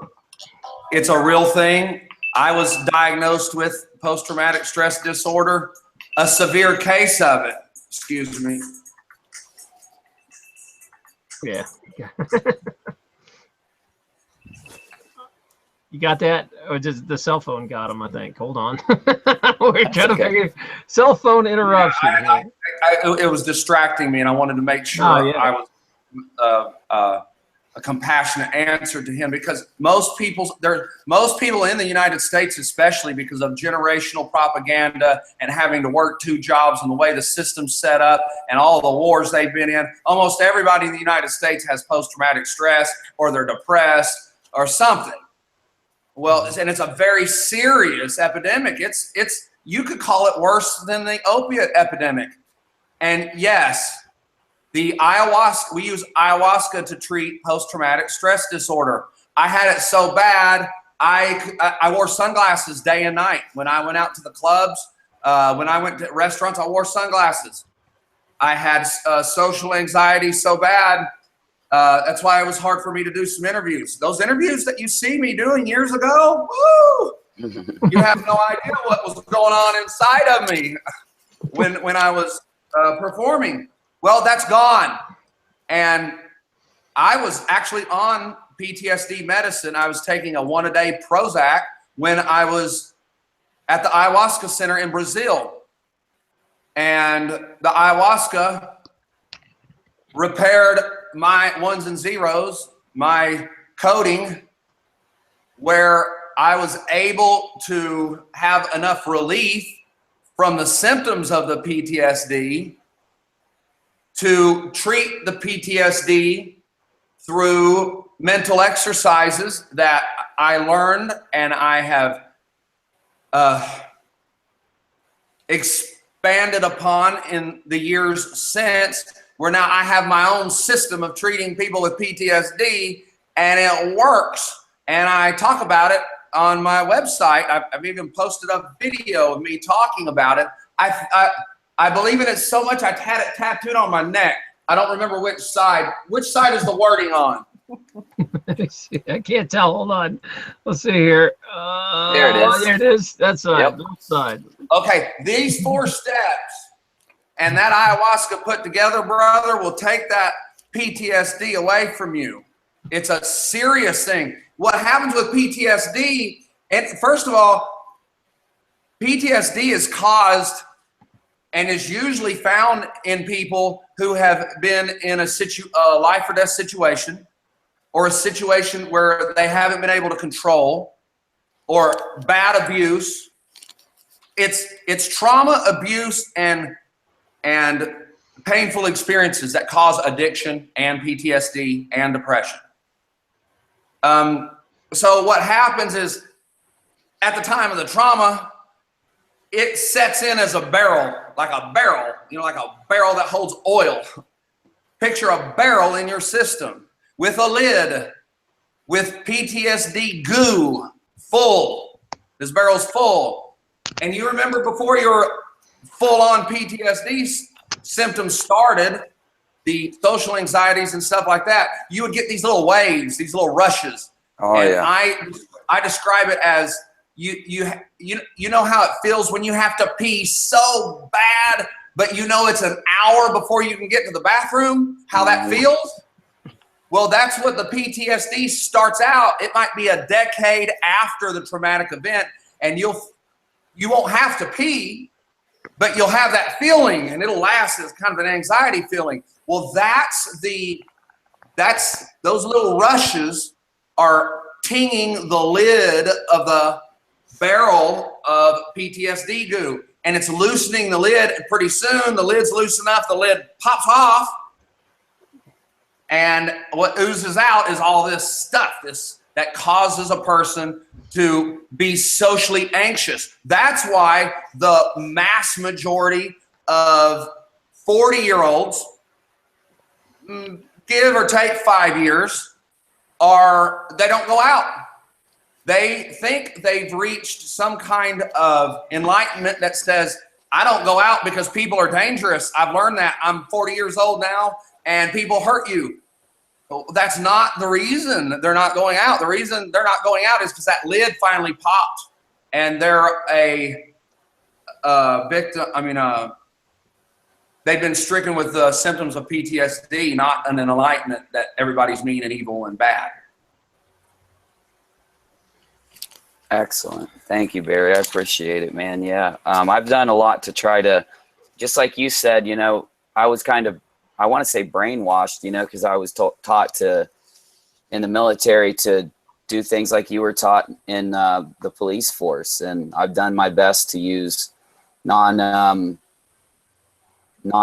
ways to calm myself and become happy and calm and peaceful and love other people instead of always worrying about, you know, looking over your shoulder and like they teach you in the military. So it's changed my life greatly. I'm really happy that I get to read your stuff because it really helps me a lot. So I just wanted to let you know that. Brother, you're welcome, but you know, you're not happy. I'm not saying you don't have times of happiness, but I can just feel you. Yeah. And I'm sorry. And there is a way to fix that. And I want to talk about it on the show when the doctor asked me again about aligning the ones and zeros. But I want you to be happy. The majority of the people that visit us, I ask them, how many times a day are you happy? And they say, never. I said, okay, how many times have you been happy in the last week? They say, I haven't. I said, okay, when was the last time you laughed? And they'll say, well, you know, when somebody or something happens on TV that's just so outrageously funny that, you know, you laugh. Mm-hmm. That's the only time I laugh. And no matter how much sunshine you get, no matter how well you eat, no matter how much you exercise, no matter how much you do these brain exercises, those are all good and those are needed. And I do all those things, but they will not fix the levels of PTSD that you are experiencing right now. You need a medicine.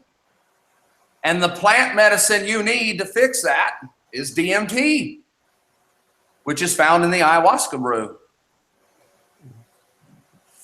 I've been told that. Everything you just said, I'm told on a weekly basis, at least by my family. So you kind of looked right into me there and pulled it out of me, definitely. Well, brother, I never knew what it felt like to be safe until I moved to Puerto Vallarta, Mexico. This is the safest city in the world. I walk around in white mode, meaning I'm on my cell phone and I'm not looking around for somebody to get me. I've been here 3 years, and the first year I was here, something happened, and I'm like, why am I feeling so good? What the hell what's going on? And it registered, Barry, you feel safe. People who have never felt safe don't realize they're carrying around this sense of I'm not safe. So we become hyper vigilant, is what you described, looking over your shoulder all the time. You know, in the US, I had to pay, when I was eating at a public restaurant, I had to listen to the conversation going all around me. I couldn't concentrate on the people in front of me, and I had to do it, or it felt like I had to do it, to stay safe, to protect my own life. In fact, that was one of the big healings for me. When I moved to Venezuela, people said, you need to learn to speak Spanish. I said, no, I'm not. I don't want to know what anybody's saying because I want that to stop. I couldn't go anywhere out in the public because I can read facial expressions. You know, there's a disorder called, what's the disorder? Help me. It's a real common one. Explain it. Social anxiety? No, it's a doctor. It's a disorder that's BPD, but it's not bipolar. But the initials are BPD. I'm stumped. It's a personality disorder. Oh, bipolar. No, not bipolar. It has the same initials as bipolar. I'm looking it up real fast. Yeah, go ahead and look that up, Uni. I'm not sure you stumped me for a sec. Find it. I've got some of that. A lot of people have these they're social disorders. They're disorders. Yeah, And emotional dysregulation disorder. no, What is no, no. it? Or borderline personality disorder. That's it. Borderline personality disorder. Okay, yeah, sure, of course.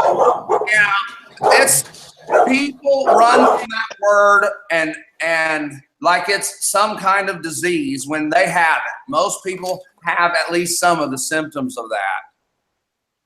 And it's caused from not feeling safe. You don't feel safe. You deserve to feel safe. Even if you're in a safe environment, you don't feel safe. And it's because of the coding. The coding has been changed in your system, which we'll get to a little later. Yeah. Whenever the doc decides. We'll get there, but I want to let you go ahead and finish this out and introduce Dana and get her question. Ms. Dana. Oh, okay. Well, Dana is our basically, I would say, our expert spiritualist here in the group. She's one of them. We have so a lot of her questions will probably address the reaching consciousness with ayahuasca and stuff like that. So Dana, if you want to go ahead and ask him a question, take over and introduce yourself. Hello, Barry. Amazing story. Really, I'm totally captivated by your story. It's unbelievable. It's like the modern day Celestine prophecy. I think you need to create a movie about your story. I think it'd be fantastic. But yeah, I just wanted to talk more about the ayahuasca. It's pretty interesting. I have a lot of people that are very interested in taking it more for the spiritual enlightenment and maybe even for the healing. So I'd love to hear more about what your experience is with that. And I've been wanting to do it for a few years, but I've been a little chicken still. So I haven't tried it, although I do feel like maybe this is where I need to be, because I know I've had a lot of people who have said, hey, we've got this ayahuasca weekend going on, and I just never felt compelled to go, but I'm very compelled by your story. So I'd like to hear more about the spiritual journey of ayahuasca and what your experiences are with it. Sure. Well, first of all, it's nice to meet you. Nice to meet you too. And thanks for all the wonderful things that you just said. And my life story rights have been purchased, and we've turned down some pretty big offers because we didn't have the control of the script. But they're supposed to be making a movie or a TV series out of my life. So I really hope they do. I think it'd be great to watch. I got a lot left to do. I went from cop to cop buster, fighter to healer. Now I don't fight the government anymore. I'm a healer. I think that's amazing. Let me address that man real fast, if it's okay. I did want to finish something up. Oh, I'm sorry. I didn't realize you weren't done with Uni. Go ahead. Uni Rock. Yeah. It wasn't you, Doc. I had misunderstood something. Hey, brother, listen. I'll come on your show, and we'll talk more about this, okay? Yeah, that sounds great, sir. Thank you. Because I want to see you. I want to see you feel like I feel, and it's possible, okay, brother? Great, sir. Thank you. I appreciate it. Okay, man. Peace. Okay, where's that beautiful young lady? Where'd she go? There you are. Hello, Dana. Okay. Hello. So what scares people about ayahuasca, I don't talk about, because that's what's scary causing trips. I've heard people have scary trips. That's what's causing the bad trips. If you talk about monsters and demons and ghosts, that's what's going to happen. It's noodles. They are noodles. The first thing the shaman and these other people coming up want to talk about is, well, you don't just let the dangers of ayahuasca. Well, first of all, ayahuasca is non-fatal. Not one single person has ever died from using only ayahuasca. There have been people who have died in ayahuasca ceremonies, but it's because we find later they have mixed it with other drugs or whatever. Now, if you give a suicidal person, or if you give a crazy person ayahuasca, you have a suicidal or crazy person on ayahuasca. The same with LSD. They say LSD makes you crazy. Not true. In fact, microdosing is a big word that everybody's going to start hearing. People are microdosing on these psychedelics where they're getting the medical benefits from these without feeling the hallucinations, and LSD is one of them. LSD is being used to treat depression, and it works. There's scientific and medical evidence now online that tells us this. In fact, Timothy, who's the wonderful author? Timothy Ferriss. He wrote 4 Hour Work Week and 4 Hour Body and all of these things. He's got a huge podcast. He just released another book that he authored, and there's a chapter in that book called Tools of the Titans. And it's about psychedelics, LSD, a lot about ayahuasca, the Titans, like I just explained, the president of HBO, me, other people use it to boost our careers. He's saying that that's what how these people are advancing beyond the normal people in their careers. Like, who's the guy who invented Microsoft? They claim he's been, taking LSD. I've taken hundreds of doses of LSD, and I'm telling you, it's a safe. You do not die from LSD either. You cannot die from a LSD overdose. You can wish you didn't take that much. Same with ayahuasca. If you drink too much ayahuasca, you throw it up, but you don't die. What about if they're in hot houses? What if they do like a hot house ceremony and do ayahuasca? Don't do that. No. Well, here is a good guideline to go by anytime you want to try or even dose with a psychedelic. You want to be well hydrated. MDMA, ecstasy, the stuff these kids are taking and raw, I use that sometimes in my treatment. MDMA used to be prescribed in the 70s to our parents for marital counseling. People die from MDMA because they dance all night and they're happy all night and they dehydrate. A lot of these psychedelics do that. So, number one, you want to be hydrated. To enhance the experience, I tell people, it's good to eat right a couple days before. It's good to cut out the meats and just eat vegetables. But you need to be well hydrated, a safe environment, a place you feel safe in. That's called setting. You want a sitter with you. That's somebody who is not under the influence. And you want to make sure that you don't have anything important to do 2 hours after the trip's over, because that will give you anxiety while you're tripping. You'll think, I gotta pick up my kids. So you do any of those things and you're going to have a good experience. We've not had one person see a devil, demon, or ghost at my facility since we've opened. And it's because you set the intention. Those 4 things. Setting the intention. So as long as you set the right intention, you're going to get the experience that you want to get. Yeah, well, I'm not sure what you mean by setting the intention. A lot of times, setting the intention causes anxiety. Okay. A lot of ayahuasca providers teach, okay, they hold the cup ceremonially and you meditate on what you want this medicine to do for you. Well, let's say I want it to give me insight into my marriage. So I drink the ayahuasca and in a state of mind, while I'm under the influence of the DMT, I keep thinking about that. Why isn't it helping me? Why isn't it teaching me anything about my marriage, which creates an anxiety? So we go into the trip. I have my clients go into the trip, just drink it, and the ayahuasca knows what to do, bro. The ayahuasca knows what to do. And it's important. Don't say don't take. It's better to not take ayahuasca just one time. It is a medication like sleeping medication. If you're having trouble sleeping, anybody who knows what they're doing will tell you need 10 days of this medication and then get off of it. Don't just take it one night.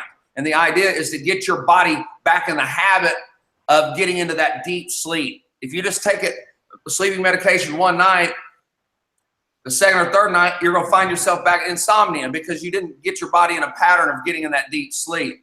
Ayahuasca is the same way. DMT will trip you 4 different ways. You'll have 4 or 5 different experiences. And all of those processes need to be complete to complete the human. So you need 3 to 5, some people say 6 to 8 doses within a 5 to 7 day period. Here's what we do to learn how many doses a person needs. We call it self-shamaning. The packages they buy with us may include 5, 6, 7 ceremonies. Most of them stop at 3 or 4. They say, I'm done. I know I'm done. And they say it right after the trip that they're finished. They say, I'm finished. I'm complete. They know when they're complete. And can you order this? Can you order this from you and get it delivered to your door? No, it's illegal. But let me tell you, we do the same with dosing the ayahuasca. We start them out with a small dose.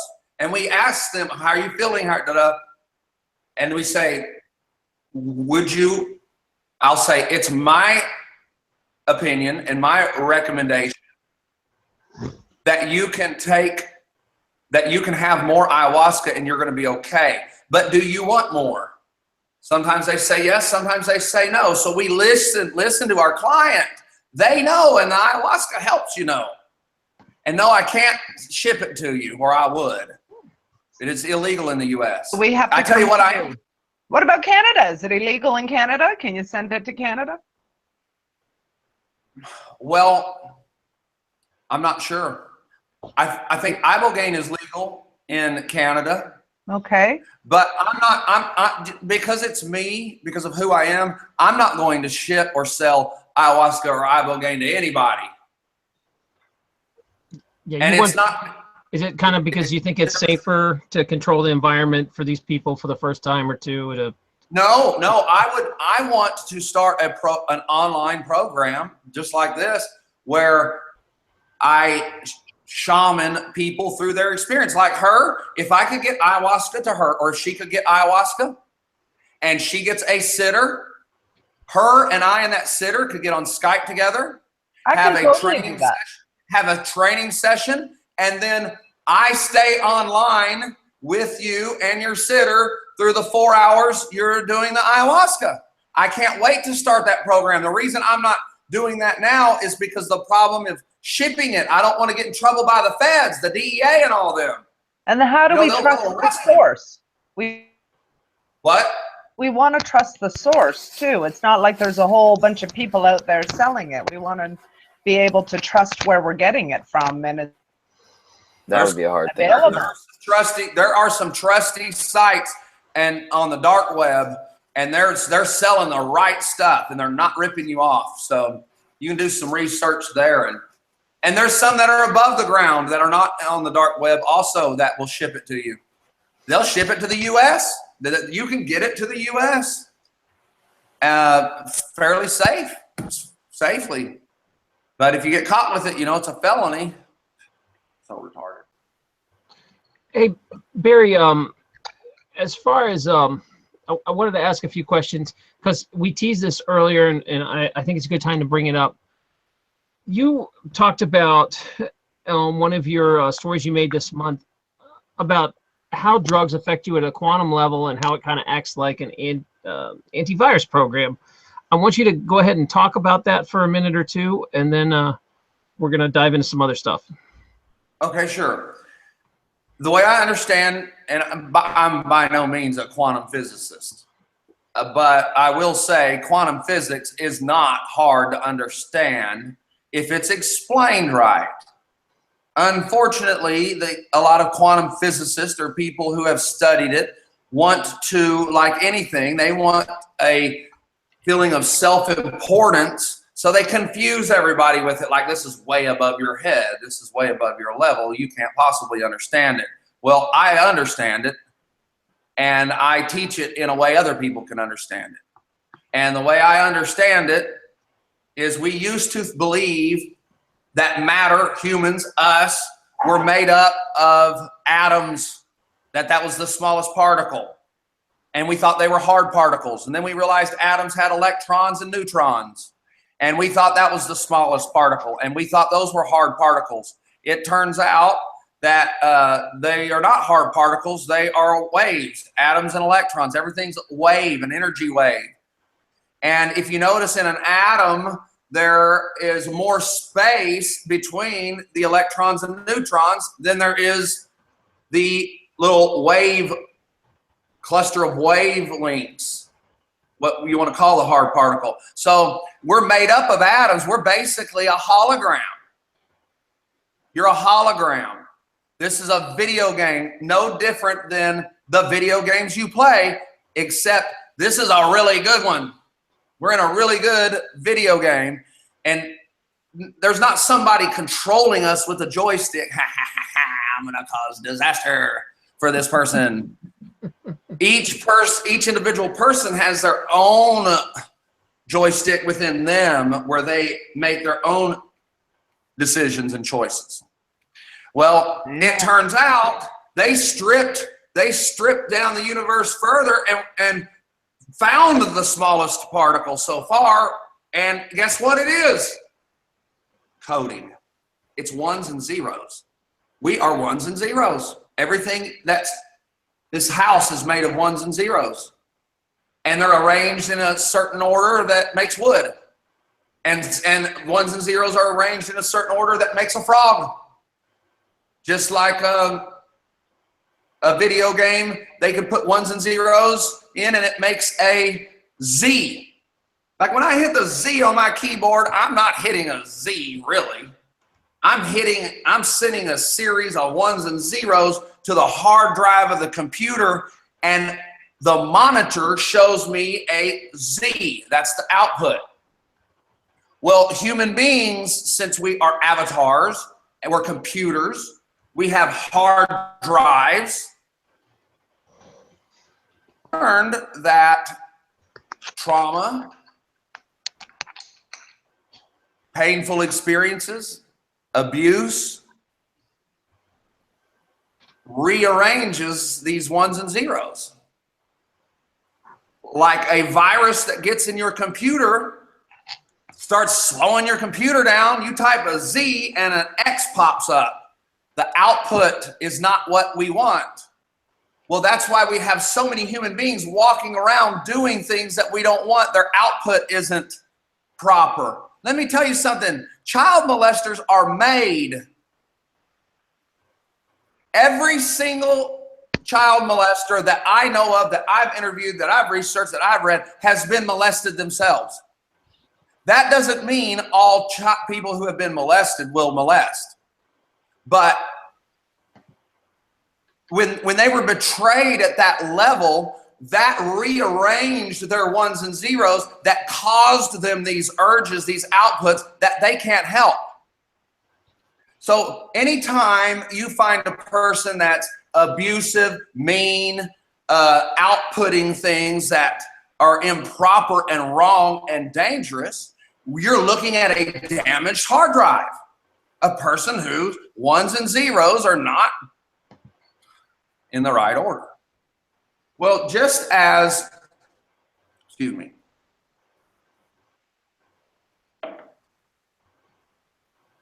we've learned that psychotherapy, which is talk therapy, helps realign these, put the ones and zeros back in shape.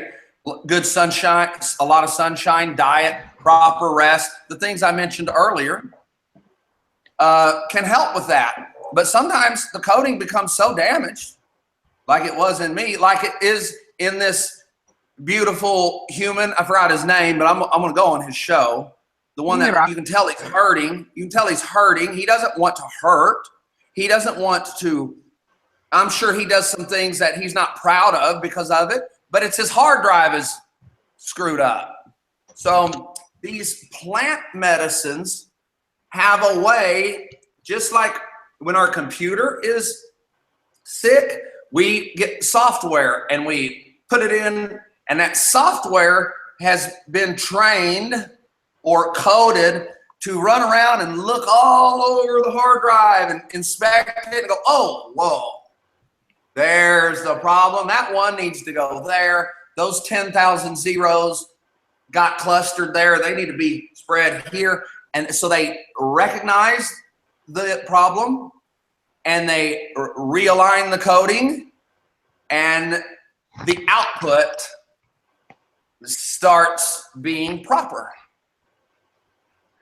Ayahuasca and Ibogaine and LSD and MDMA and marijuana and mushrooms and cactus and all these psychedelics, in my opinion, I can't prove it, but quantum physics seems to prove it to me, that it's the software for our computer systems, and it knows how to go in there and go, oh, that time you had that car wreck and you saw the bones, your own bones sticking out of your leg, has screwed up the coding in this part of your psyche, and we're going to rearrange that.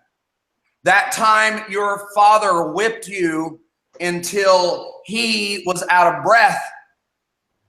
That time the school principal paddled you and it terrified you. The time that you were sexually molested by your own husband. That time that you were in Iraq and you had to shoot somebody to the point you started shooting over their heads because you didn't want to kill them, and you had to go back to camp and act like you enjoyed killing them. That time you put all those people in jail and realized you were wrong. All of those are traumas that screw up our coding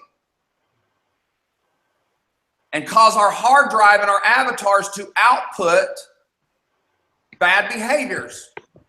That's why I stick up for addicts, because we need to love our addicts. And the ironic thing is, most of the cause of addiction, the pains, were from the parents.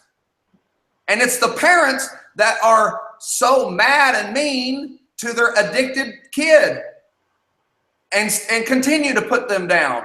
Well, guess what? I blogged on this. This is on my website.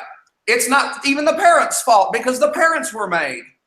Their parents did it to them. Their parents gave them whippings. So and it just passed down. All this junk, all this programming of our ones and zeros have been passed down in our hard drives.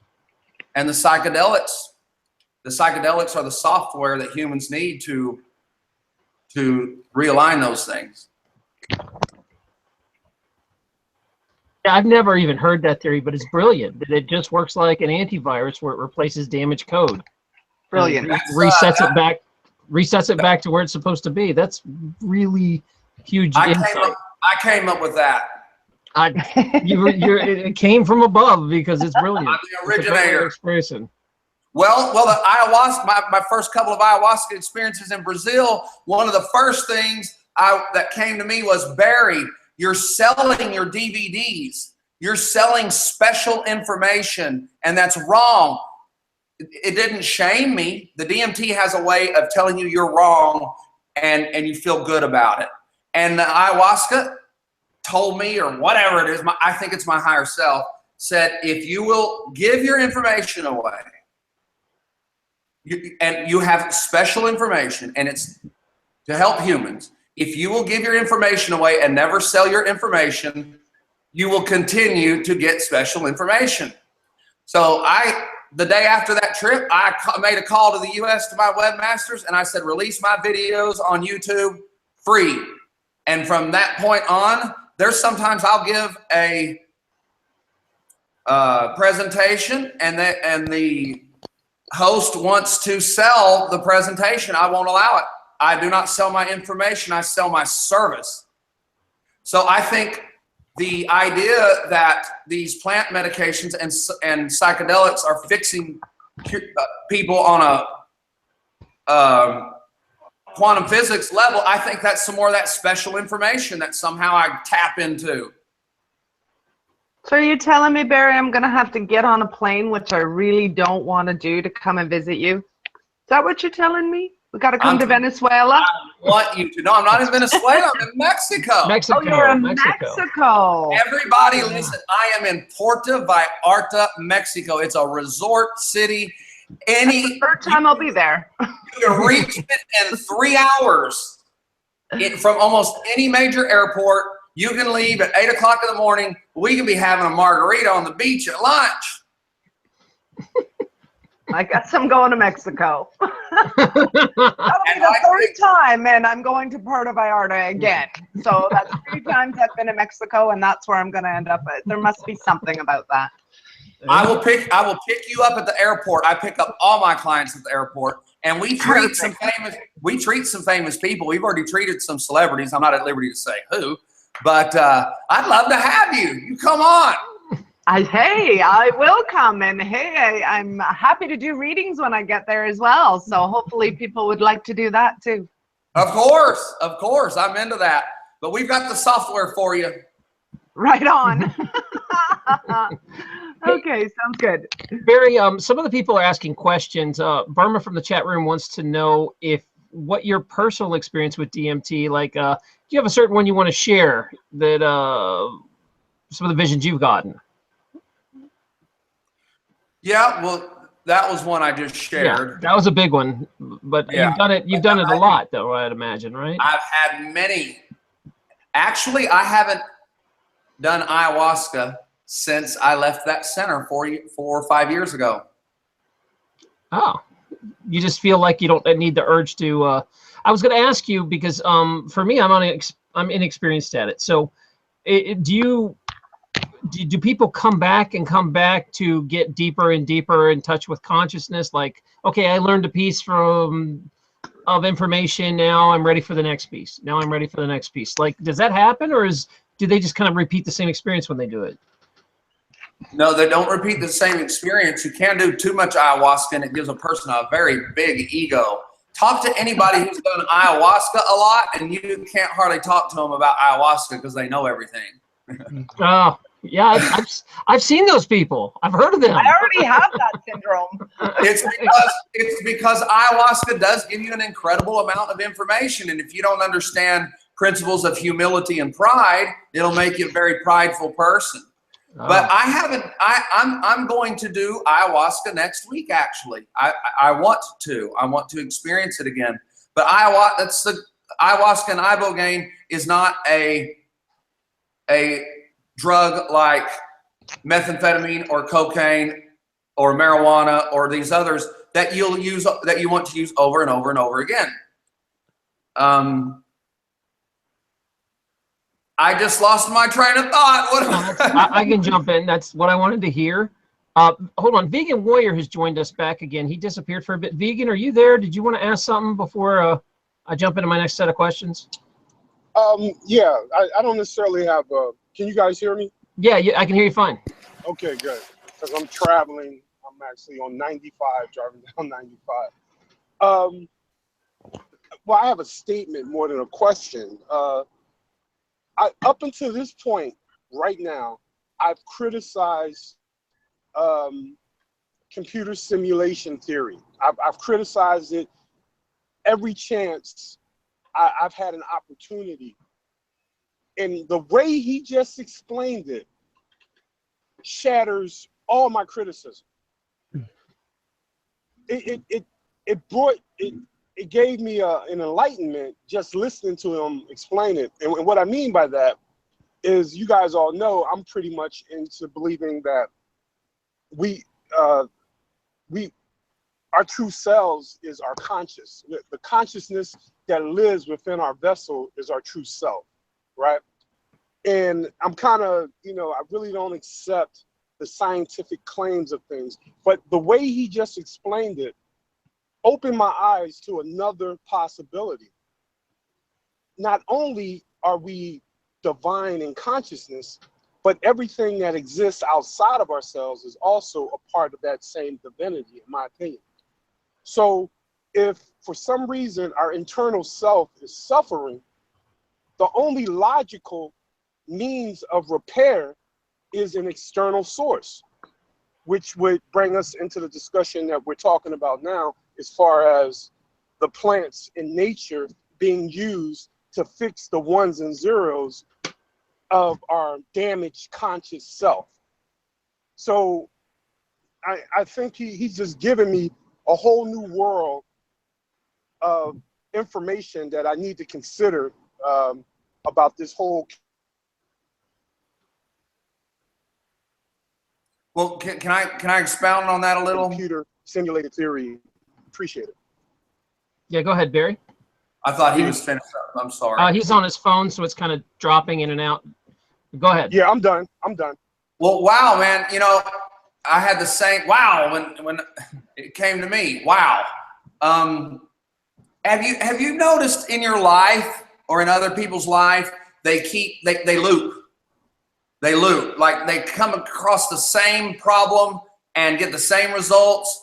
It never solves, and a week later they're in the same problem, and it never stops, and they loop. Well, that's the same as in a video game. Have you ever played a video game and you're at a door? You find a door, and you gotta jump 3 times and spin twice and do a series of buttons, coding, to get that door to open, to get to the next level. And if you don't, you gotta repeat everything until you get back to the door again, and you try again.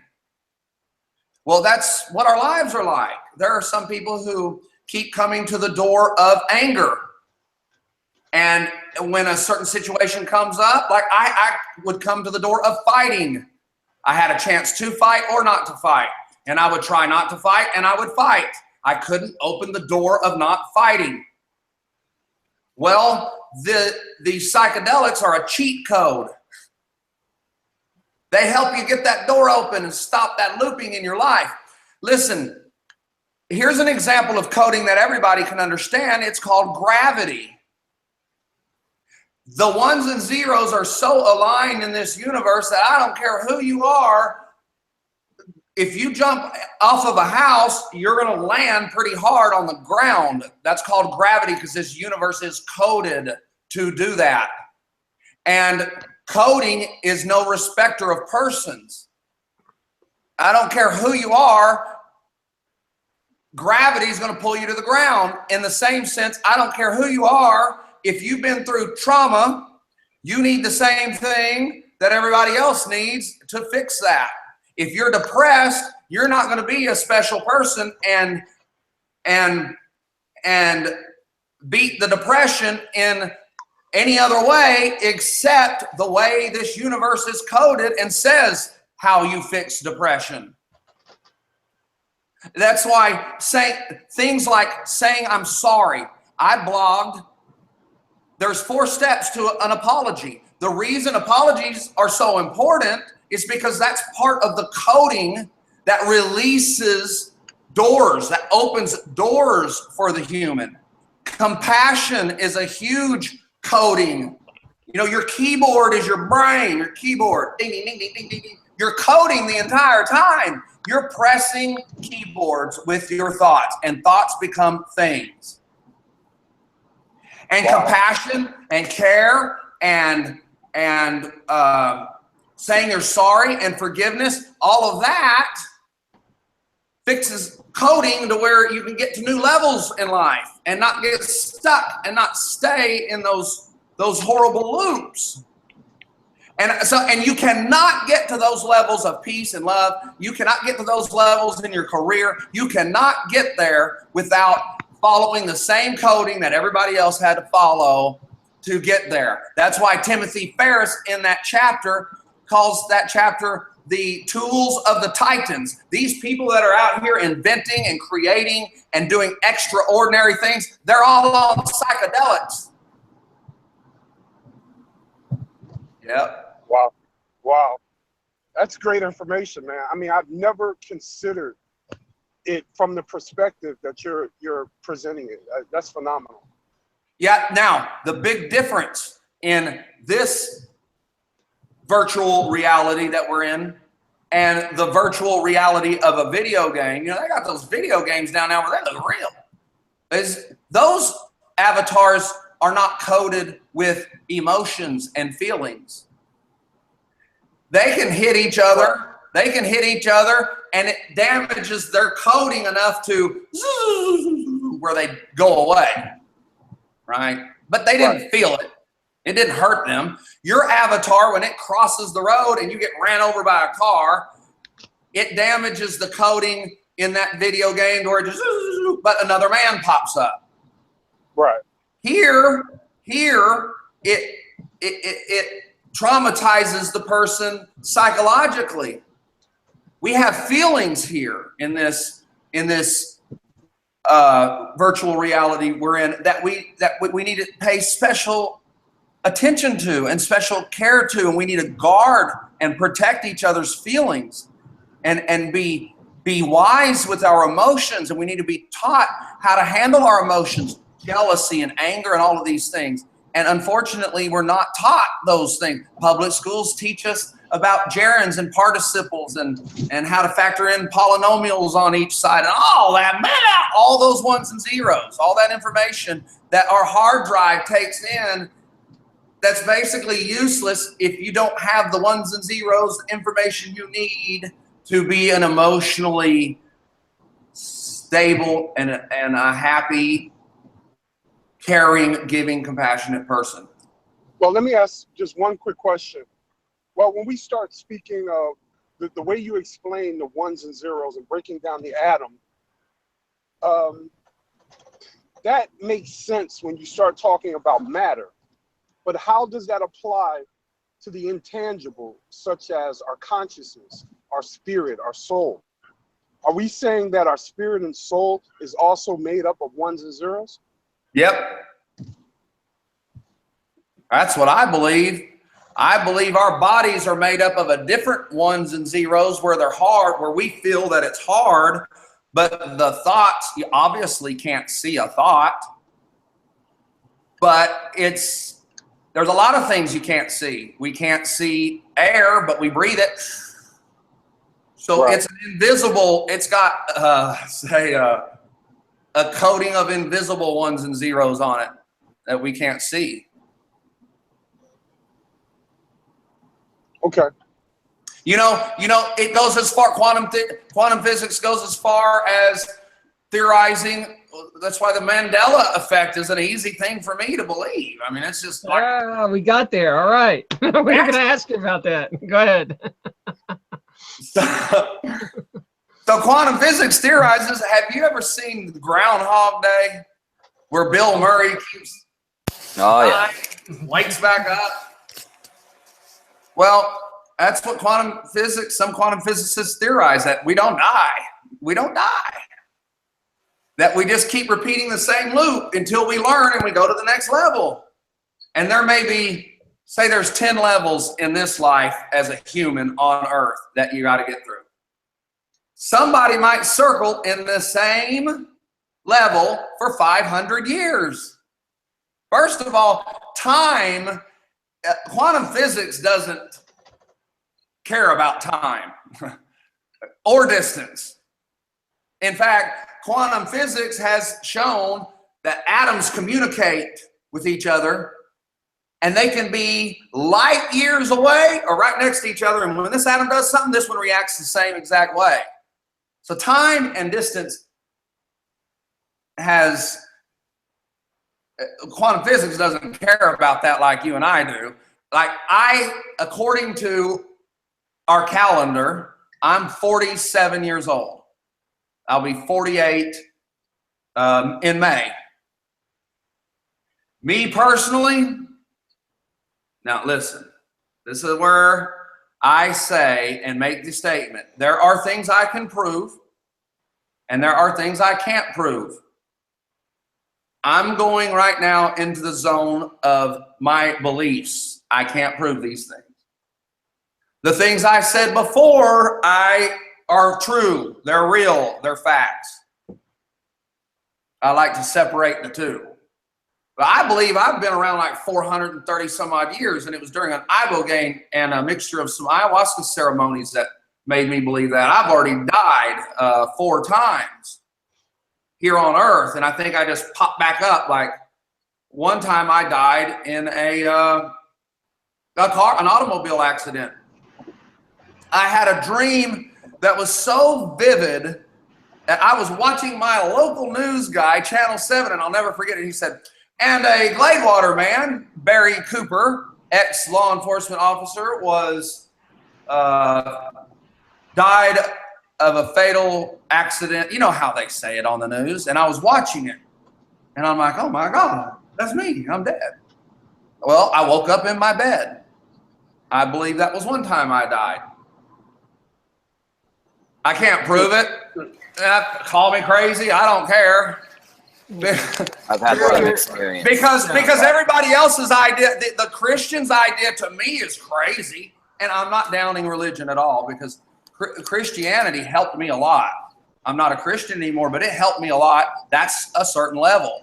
But their idea sounds just as crazy or crazier when you think about it. You know, you die and you go to heaven, and if you got blood on you from a certain God, you get in. And if you don't have this blood, you burn forever and you're tormented forever. That's crazy to me, to believe that I'm living in a video game and I died in a car wreck and woke back up to complete my level. Doesn't sound crazy to me. Well, what you're saying supports the Mandela effect. So some of these alternate realities that we're experiencing is basically that reset button that you're speaking of. You know, where we get to the end of the game and we can't get through, and then the game gets reset, and that's right. And I believe past lives. And I believe this video game we're in is all about releasing the power of compassion, empathy, love. You know, every church, everybody says, I love you, you know, and they mean it. But at what level? There are levels of love. There are relationships. The man will tell the woman, but I love you with all my heart. You know, you hear girls say that to guys, but I love you. And they do love you with all their heart. There's just not much growth there from which to love by. And this video game is designed to use pain and pleasure to cause a person to grow in their levels of love and compassion. That's the key. That's what we're here for. We are here to grow in those realms, because when you get billions of people, quantum physics has shown that collective thought is what changes things. If one person thinks it doesn't usually happen. The first person that wanted to build an airplane, it didn't happen. He had to get other people to think like him to help him build the airplane. So, and that's how we evolve as a race of people. That's another cheat code in this universe, is working collectively together. So I think the whole idea and the end game is to get billions of people that have died in the past, that are going to be born, that are present today, all thinking at this certain level of love, compassion, and all that. And it's going to release something huge like a heaven. You know, a place that our consciousness can live in whatever form and not be in such drama and torment every day. This planet is a rough planet, bro. No matter how hard you try, you can't. It seems pain and traumas are unavoidable. You can become a hermit, but you don't grow that way. This planet is designed to get us to certain levels, and I'll end it with this. The Bible says this. The Bible says God is for you, he is not against you. Now, I don't believe that's God calling all these shots. I believe it's universal coding. But the universe is for you. The universe is coded for you, not against you. So Barry, who do you think invented the code? Had to be programmed in some way. So who invented the code? I think Elvis it had Presley. To be written like any program. I think Elvis Presley. Either that or the good doctor there. Look at his smile. I bet he's the one behind all of this coding. I think we make all our own codes before we go in. I think we're programmers on the other side, and we choose which way we want to go in. Yeah. And the way I saw it when I had a vision was that you can create realities, and if they're not popular, nobody likes them, nobody comes in. But if you create a cool game, a lot of souls will come in, a lot of streams of the same consciousness will come to play. And it's kind of just like on Earth here. There's cool games and there's crappy games. And if you create one where you're like, we're going to put everybody down here so they can learn love, compassion, and you know what? I like whales, I like cats, I like dogs. We're going to put them all in one place and see what happens for the experience. And that's how it happens. That's what I believe is we create this collectively. And if you're really good at it, you can hack the code and get out of this reality. And there's players who have leveled up way past the code and can come in and out of this reality as they want. Who wrote the original code? I just learned that my answer was going to be I don't know. That's why I said Elvis Presley. Yeah. Well, but that's that right there fits with any quantum physics principle, of course. I had to fit that in there, Barry. What I saw was we were all streams of consciousness, like particles, and then what we do is we decide. The whole idea is we're explorers. We're explorers for experiences. And we create different realities. And like you said, this one is about love and compassion. And let's throw all these things together. And a lot of people really like this reality and they play this game. And but there's other worlds where, you know, hamsters are riding dragons or whatever you want to think of. And you can go play those games for those experiences. Can I answer her question, Doc, about who wrote the code? I'm sorry, go ahead. Or give my opinion. Yeah, I don't you haven't had a chance. Go ahead, man. Take over. Yeah. I think that the code is just not meant to be. It's not meant to be known who wrote it. I think that would defeat the purpose behind it. And I don't know. I mean, in every religion or every. But do you believe somebody wrote it? I believe it is. Yeah, I would say I believe it's written. I don't know if you'd call it a somebody or if it's an energy. Those types of things we're not really meant to know right now. I think that it's possible we'll find that out sometime, but. It would defeat the purpose of if you know why you're here. It's harder to learn something. I feel that's all. The more you'll want to leave. What? See, I disagree. I think more information is better than less information. I think the more information we can get, the better we can live. I'm a believer in all information should be made public, should be free. Like the government keeps certain information they have away from the people. It is an information war. It's a war over ones and zeros for a reason. They hog information so they can maintain their monopoly of force. But no, brother, we should. If I knew today all these answers. Why exactly we were here, where exactly we came from, who exactly coded everything, then I could start creating solutions. Now, I do agree with you in the sense that there are clusters of ones and zeros or clusters of information that are released into the universe at certain times, just like a video game. You get to another level, certain ones and zeros enter in that weren't in the level before. So, like, for instance, I think the internet was one of the biggest releases of ones and zeros that mankind has ever experienced. And I believe there's more coming. This stuff we're talking about right now is tapping into that. And, but yeah, go on a quest, go on like the doctor said, we're explorers. Explore, find out all the ones and zeros you can. But then I think what Uni's saying is that if we understood who was writing the code, then we'd lose sight of the mystery. We'd lose sight of, and that's maybe why we don't really know who the programmer is so we can keep the mystery alive. First of all, I don't think there's one person who just programmed it. I agree with the doctor that it was a collective thing, that you were made, artificial intelligence, they're saying they've got machines that learn themselves. And people are worried that they're going to turn into superhumans that are going to kill all the other humans. Well, it could work the other way around. You teach a machine and it teaches itself compassion and kindness and love. They could turn out to be the most loving race of people. Why do they got to be the race of people that kill everybody?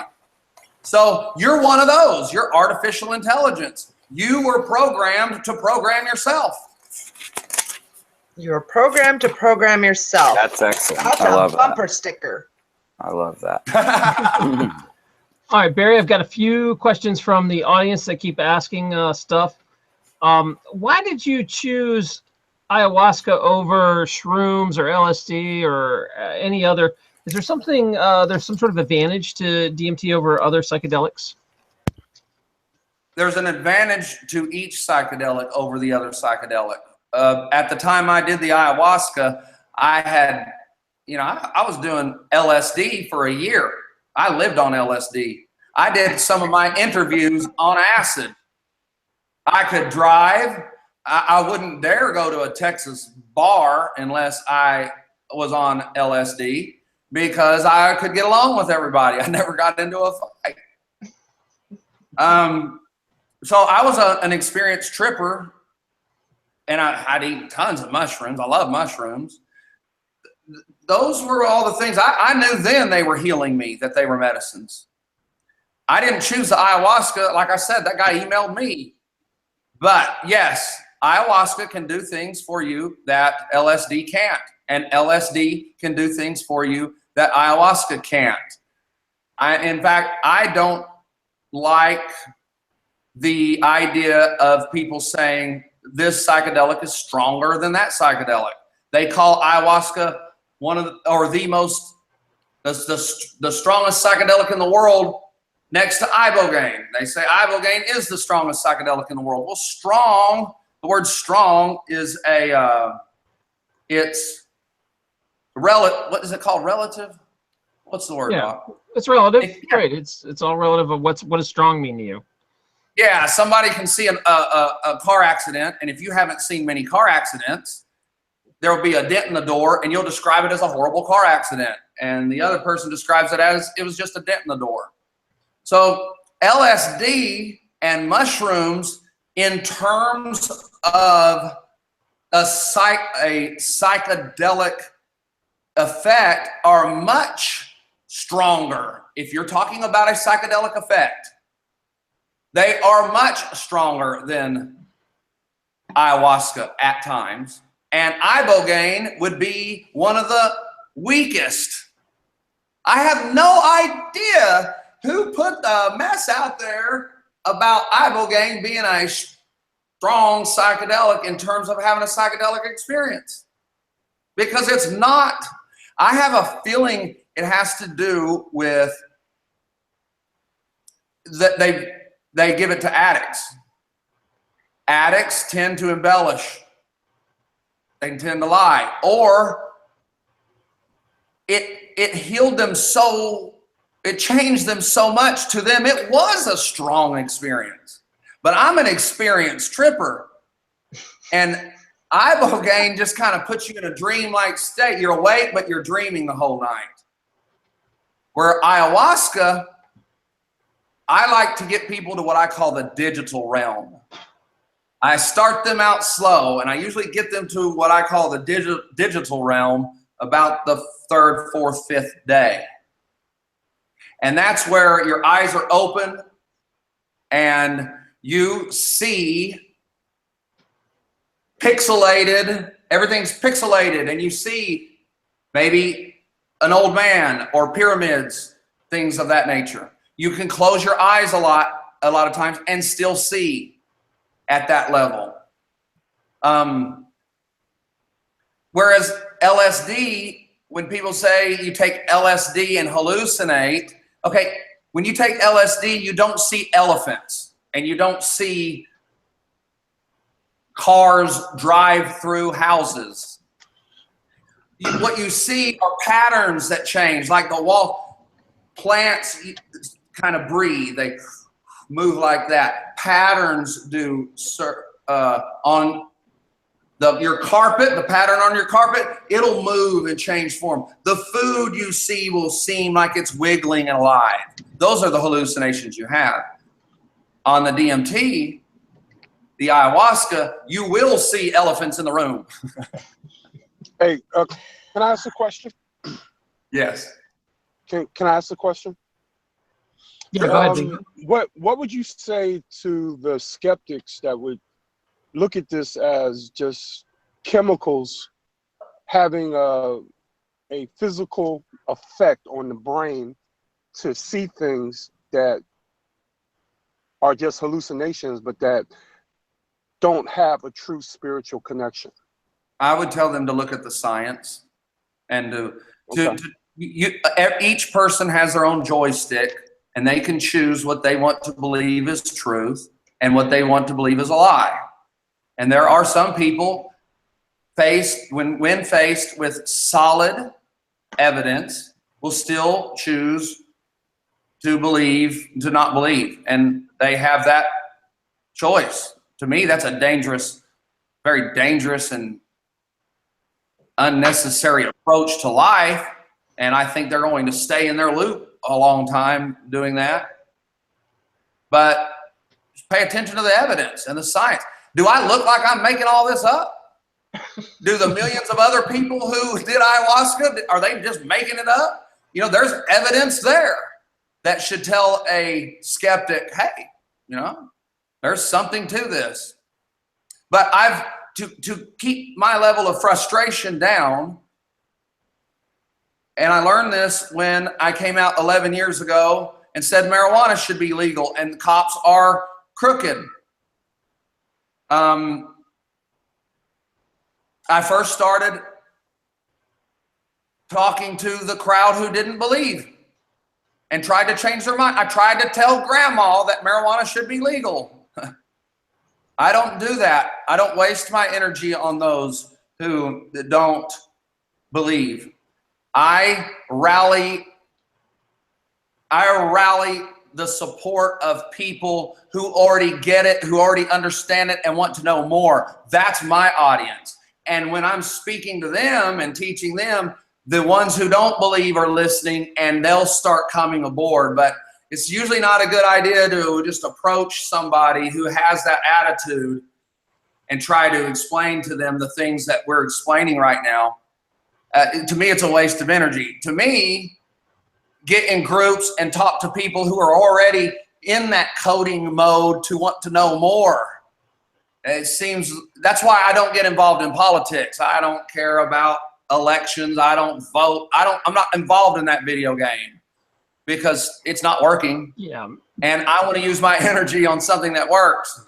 Barry, I know you don't get a chance to watch this show much, but I'm like a broken record where I tell people just whatever you focus on becomes your reality. And I beg them to stop watching politics and unplug. And this is from a guy that, you know, I was like you years ago where I was out there in the front lines with a megaphone and yelling about, you know, trying to beg politicians to be free and all that. And now I'm so far from that I'm like, ignore all that, focus on doing good things and your life kicks butt. You got out of that loop.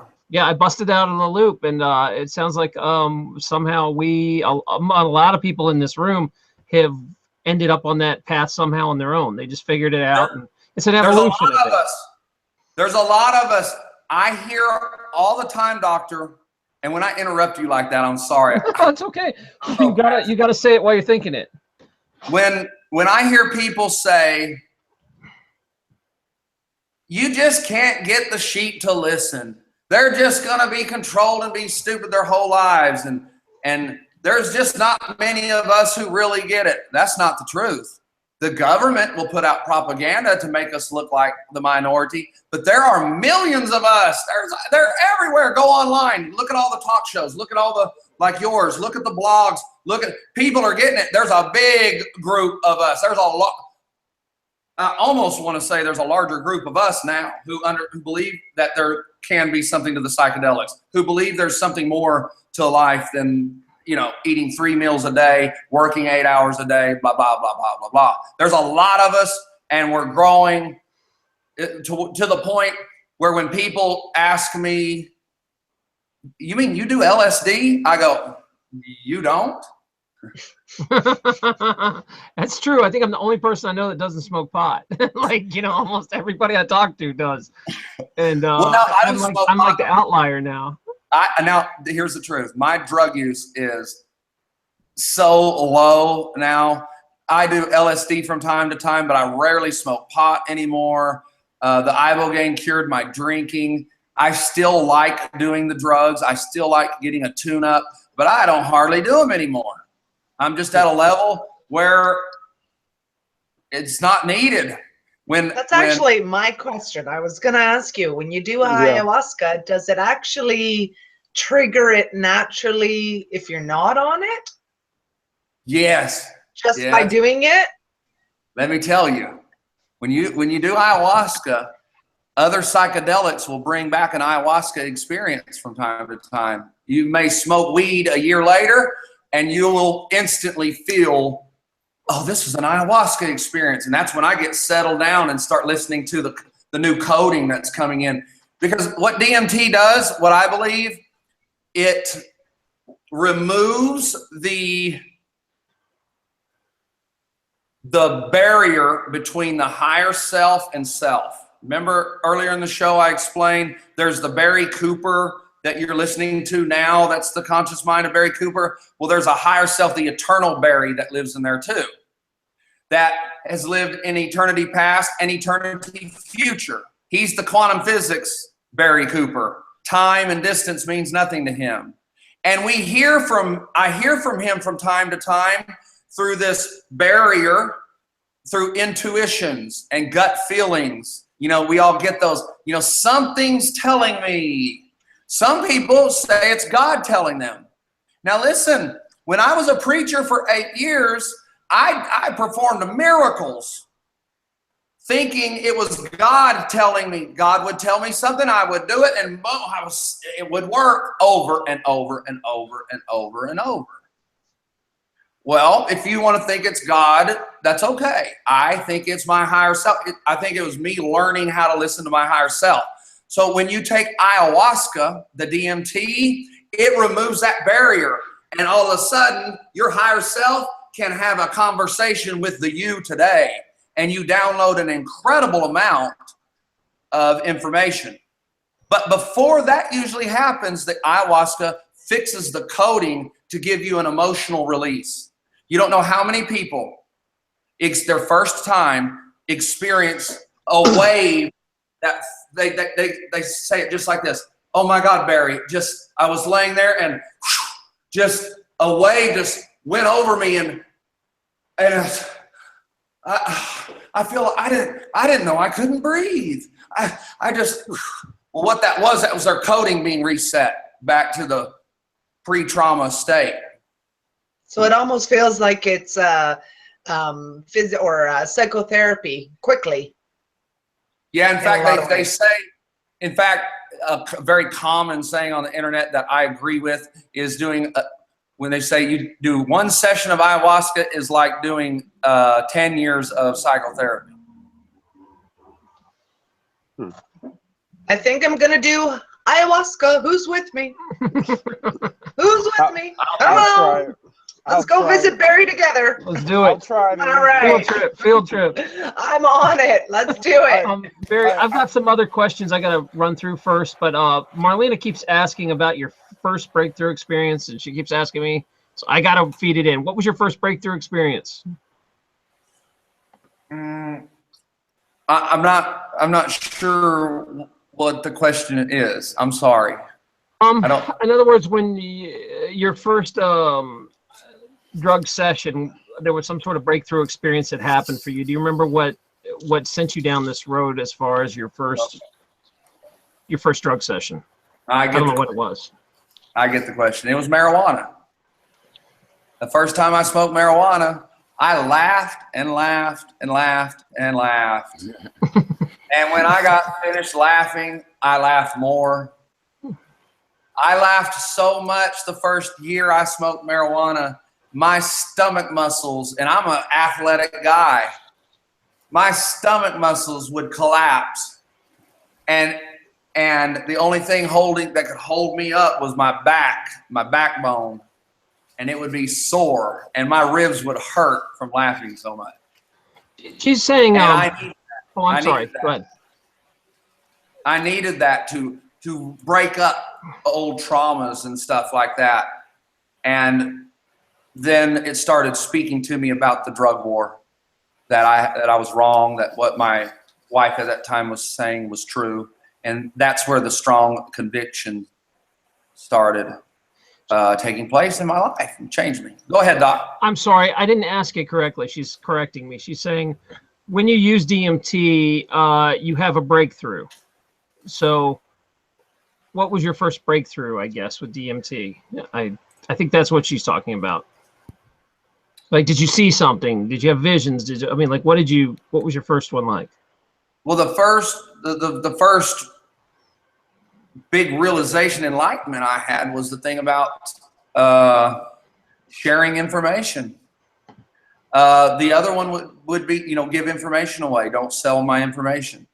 The other one would be that when I felt unsafe, all the fighting I did, and I always felt unsafe because of the PTSD, to go to the plants. I was told, go to the plants. Said, Barry, why do you think we moved you from San Diego, California as a 12-year-old into the woods of East Texas? Why do you think every day after school you went into the woods? Why do you think you became this outdoor survivalist in the woods?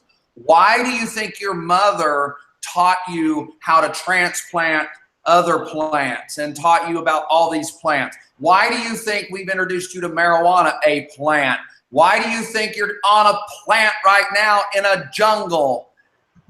Because, and the answer was, because there's no violence in the plant kingdom. There's violence in the animal kingdom. So when you start feeling unsafe, go to your plants.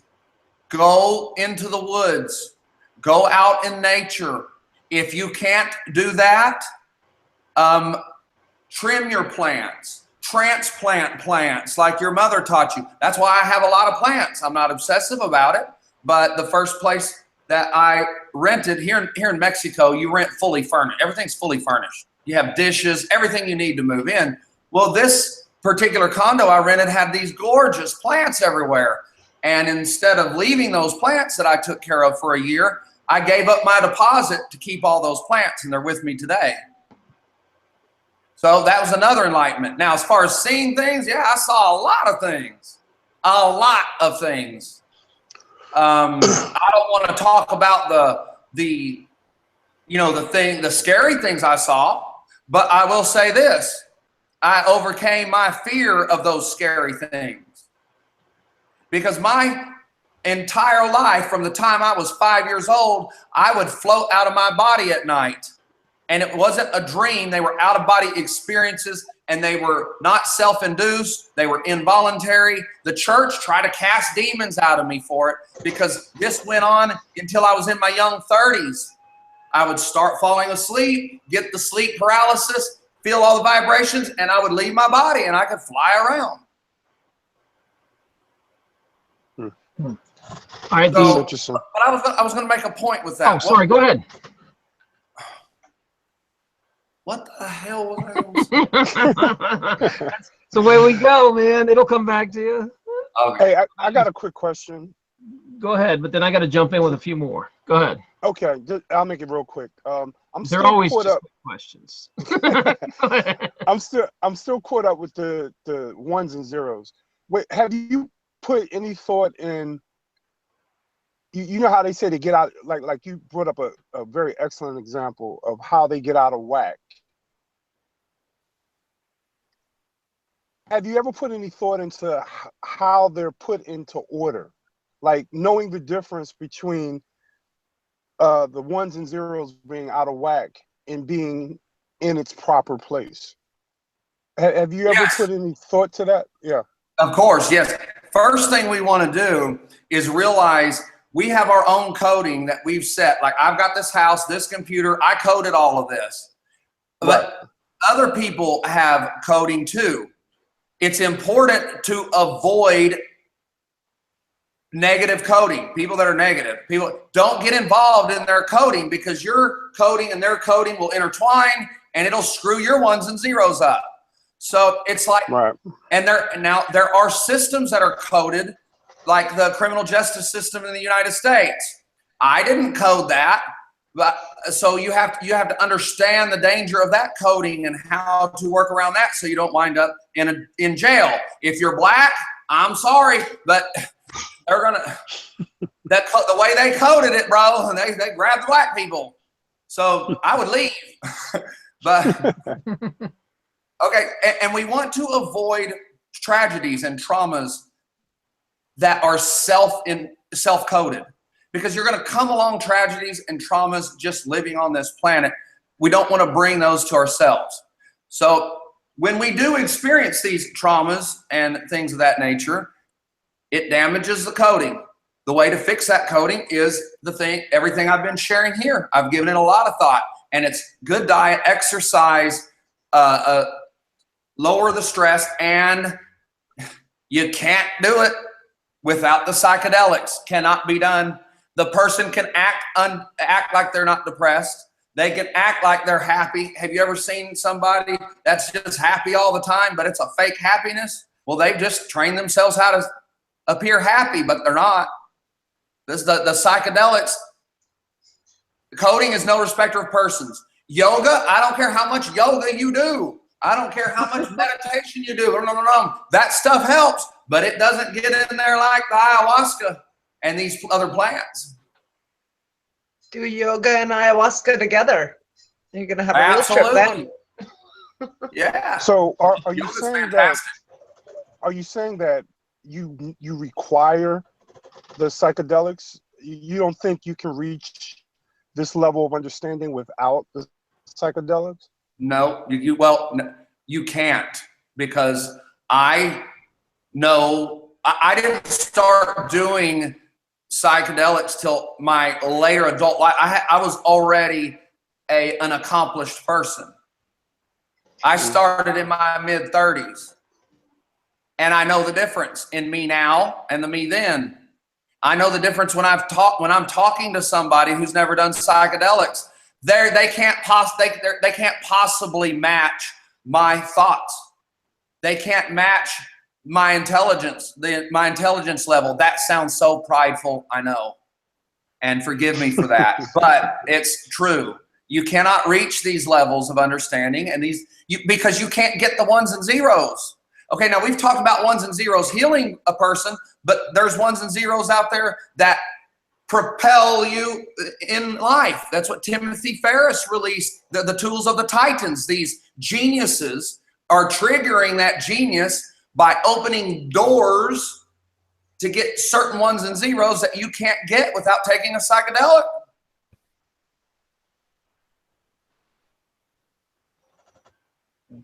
Did we lose Barry? I'm here. Oh, okay, I'm sorry. No, I thought your internet dropped. Thank you. I appreciate Thank that. you. It's a lot to think about. Since a lot of my show is about the Mandela Effect, people are asking me to ask you more about the Mandela Effect. I'm not sure what your opinion is as far as why is it happening. That we have a different theory every other week on here. We don't really know. We're just kind of got our best guesses.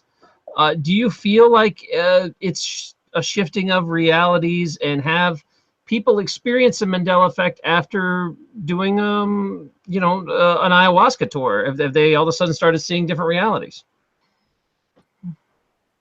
Well, first of all, I didn't know there was a word for Mandela Effect until I started talking to you. Right on. And I haven't had the time to study exactly what all the Mandela effects encompasses.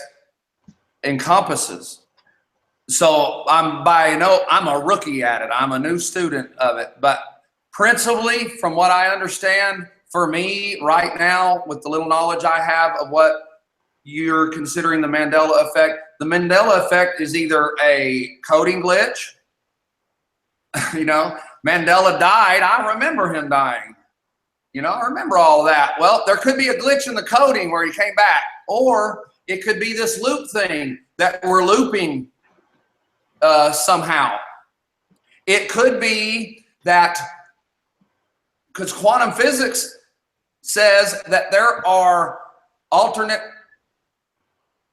realities created by each choice we make, which means each person is making a different alternate reality that you're going to live out, which means there's millions and bazillions of you living in alternate realities somewhere, right? So it could be those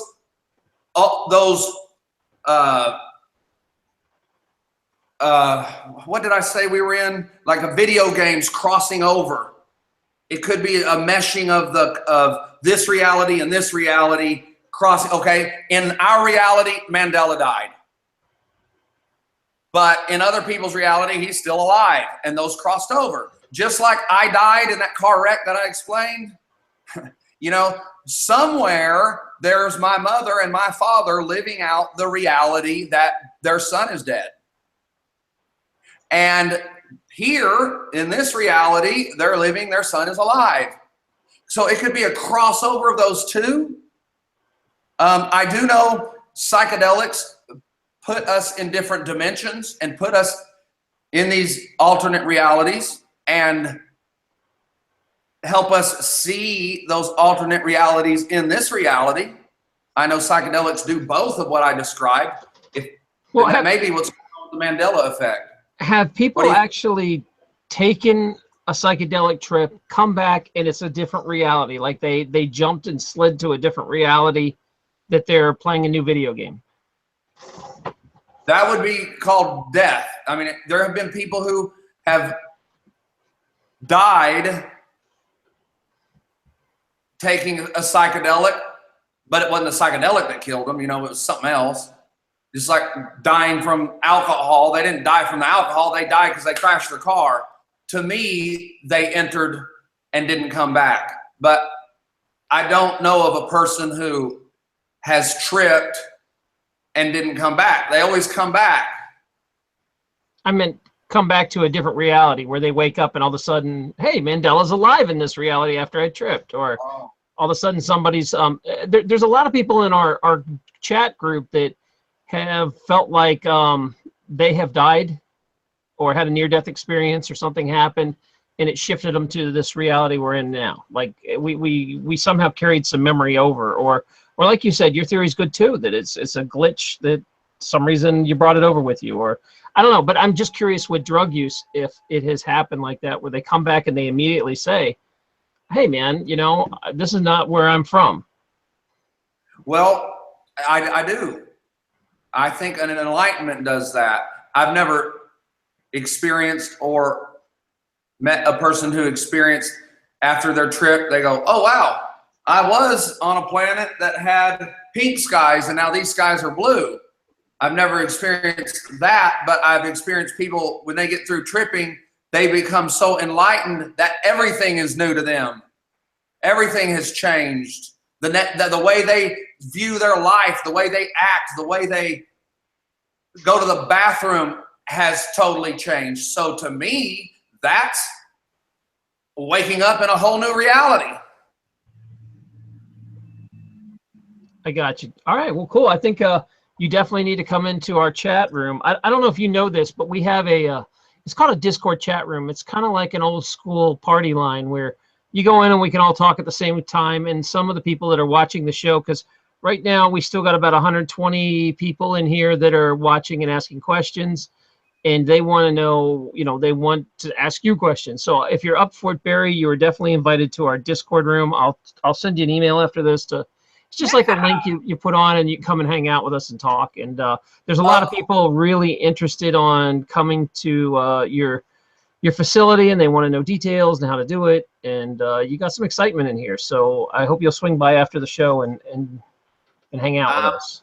Doctor, when you invited me on your show and I did the research and I realized who you were, I think you told me it was 4 hours or something. I will stay here for your audience all night because all right. well, you're doing a good thing, and this will be the first time I've ever gone this long, and I'm happy to. And thank you for the opportunity, because for me, I'm coding right now. I'm putting out ones and zeros, and I'm changing people's hard drives and giving them the real information they need to live a quality life, an enriched life. To become, our saying at our center is, we are going to help you become the best version of yourself possible. And that's awesome, because and back at you, this community has a lot of knowledge that has been coded down, downloaded to them. Like, I gave you a little piece, you gave me a piece. Now we both got a little better picture. Like you come in here for a few days and you'll be like, whoa, that's the piece I needed. And that's the piece I needed. And it's amazing the information that is being put into this group. I learn something every day. Real quick, I've got to do this. I have to do this. I have to give a shout out to Golden Boy. Golden Boy, we love you. You're doing a fantastic job on the computer. And I need to give a shout out to my Trip to Wellness crew. I coded them in my life to me, and they coded me to them. And the three doctors, Dr. Claudio, Dr. Diego, and Dr. Zoli, and my Ibogaine expert, Alex, and his wife, the Ayahuasca queen, Grace, and my Filipina girlfriend, Mia. You all, I couldn't have found a better crew. And thank you, and love to you, and thanks. I just can't say thanks enough. Of course, you gotta give props to your team. I have a whole team behind the scenes too that I love, and they're welcome to come on and talk anytime they want. If some of these doctors want to come in and explain the science more or hang out and give their opinions, they're all welcome to come on in. They're part of your family. They'd love to. Thanks. I do have some more questions from the chat room I need to throw at you before we move on to the next part. Can I grab some water real quick, man? Yeah, go ahead. Me and the other panelist will yak, because we haven't let Uni Rock or Dana chat in like 20 minutes. So That's all right, Doc. You guys go ahead and have your own conversation. I've learned a lot so far. I'm kind of soaking everything in. It's really enlightening for me. So. Yeah, I learned a lot of pieces. Like when I had heard him talk about the coding, the antivirus, the drugs basically just wipe it back to its original software. It really resonated with me. And I'm not a drug guy. Like, this is all new to me. So I dig but there's thousands of years of ancient peoples and cultures that all use, psychedelics to have a better experience with consciousness. So how can I be arrogant and dismiss all that stuff? Yeah, for sure. And the stuff he said about the video game, it coincides so much with, we've done a lot of research into the computer coded reality. We've got a few videos on it, and I've got a lot to add now, a lot of theories to put in there, which is excellent. And it's awesome that we can have interviews like this and open our minds a little bit. So I love what you said about who wrote the code too. That's one of our biggest questions I've been trying to dig into lately. So I'm going to ponder on that all night now. I have a whole vision of this that I've never explained to everybody because it takes so darn long. But I saw a lot of this stuff through video games. And it was before we ever started talking about it all the time. And I know Vegan has, his own story about that. But that's just how I saw it, because it's what I relate to.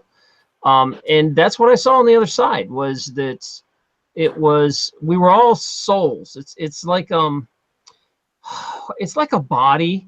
How our cells are individual, but they work together and share information, and they're all part of one gigantic collective. Yet we're individuals, or like a drop in water. You put a drop of water in the ocean, and it fuses and merges and shares information with the water. But you get a dropper and pull it back out. It's the same idea, that we're all kind of this big collective and individuals, that we come down here as explorers, and we write in that collective, there's people that are awesome programmers and they write really cool games to play. And then there's people that try it, that don't know what the hell they're doing, and nobody comes and plays. And there's not much energy in those realities. And they Do you eventually think that collapse. has anything to do with intelligence at all? It could. I don't know what that means. I mean, I assume we're all infinitely intelligent when we get the heck out of here. And you know, it's how far you push yourself. And it's interesting to make sure everybody remembers that that's a lot of physicists are looking at this computer programmed reality, but that's just a name for it. Basically, they found code behind life. I watched a video where one physicist tells Neil deGrasse Tyson, and he's trying to explain this to him. And it's like Tyson's trying to wrap his mind around it, and he's having a hard time doing it. But then later on, maybe a couple months later, I heard Tyson talking about and explaining to other people the concept. And yeah, a lot of major physicists are saying that there really is something to this computer program reality, and they're making presentations, they're drawing fractals off of it, you know, and equations do sit behind our reality, whether we want to admit it or not. So and I think that's why I see binary code all the time. Why binary code is just very much a part of my day every day. So I wonder if that's just not part of the program too. And even tonight, as we were sitting here watching the show, I saw the binary code sitting here, and I haven't looked at the clock all night, but I looked right at that minute. It was 11:11, wasn't it? Every time. And then, yeah, every time. It happens all the time. And then that's I think some people I see geometry. Like a lot of people say they see fractals. When I drift out, I go through a bunch of fractals first. I have not seen straight up math, but I assume fractals are math. They're just for sure. You know, a representation that maybe I. What do you mean by that, Taryn? Like, what do you mean you see fractals? Like, how describe that? Well, all right. When I try to cross over, it is usually you can feel it. You can feel yourself lifting out, yep. And it's kind of like that circular fractal thing, that pattern, and you go through the fractals, like I don't know how to describe it that well, like a tornado of fractals. Like a spiral. Yeah, sort of. And yeah, that's the best way I can describe it. So I have not seen the math, but before I cross over into where I get information, that is the path I go through. So maybe that represents, you know, breaking out of this matrix for a little while. Fractals are cool because you can always zoom down further in a fractal. You can always go further and further in. The further you zoom, the more of it's like a spiral. It's like an infinite spiral. That's the same thing a fractal is. And I know a lot of people when they trip, they see the fractals. I don't trip and I see the fractals. So I think there's some sort of, you know, it's maybe a representation of you seeing the barriers and the ones and zeros and your body naturally releasing the DMT. Yeah, there you go. Because I guess we all have DMT in us too. That's just hanging out, waiting to be done. I think I do that at a level 2. I do natural tripping, and I've never done ayahuasca. I do smoke pot, but I can feel how my energy is the same way. It lifts up, it kind of goes away, and it floats off, and you know you're leaving your physical body behind, but you're still connected. There's still a tether, or there's still something that connects you, but. What's really interesting about drug use is that they can go to all these different cultures that don't know each other, don't speak languages, then go back hundreds of years and look at books, and they all kind of describe the same stuff. That, you know, they're leaving their body, they're going through like a tunnel, they see numbers or fractals, they hear a boom sound, you know, that vibration before you break through, and I find that amazing. It's almost like talking to people about UFO experiences, that they for the eons of time, they all talk about the same abduction experience, you know, and how would they possibly know that cross-culturally for hundreds of years ago? And so I kind of feel the same way, that there's such a long history of psychedelics and they describe the same experience. You know, it's not like I think there's a word for it. I think there's a word for it called morphic resonance. So, and that's probably Rupert Sheldrake's theory of what I don't know. Terence McKinnon, he was a big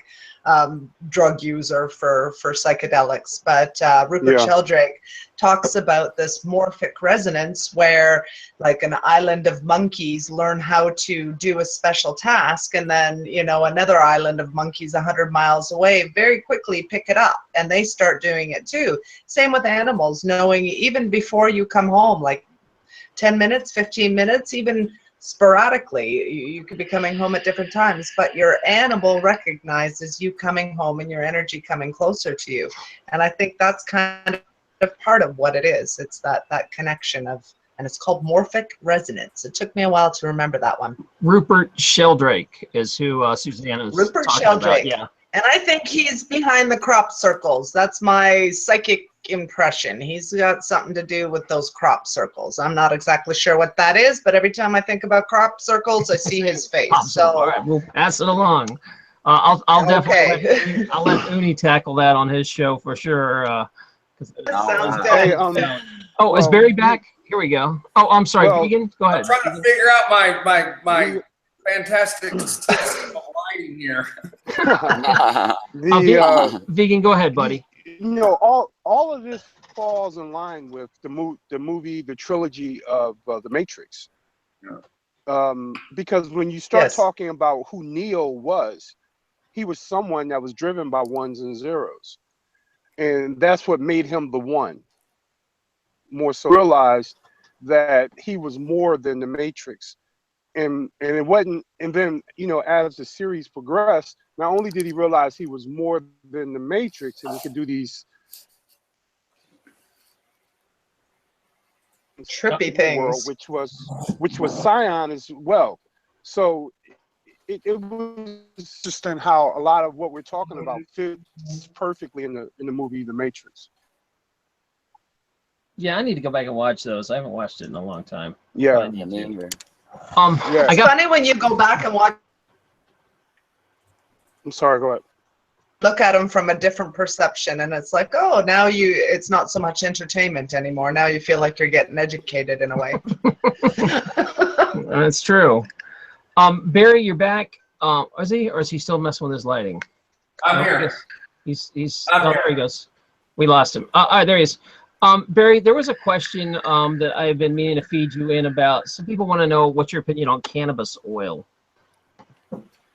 I think it's a concentrated cannabis flower. You know, the plant itself are flowers. It's a bunch of little, the bud is a million little flowers. Do you believe it can do all the stuff they claim it does? Well, they're claiming a lot, so I do know it does. It's certainly it's a superfood. It's a super medication that recodes a lot of stuff. In fact, it's so good the United States government has a patent on THC as they have the patent on THC as an antioxidant.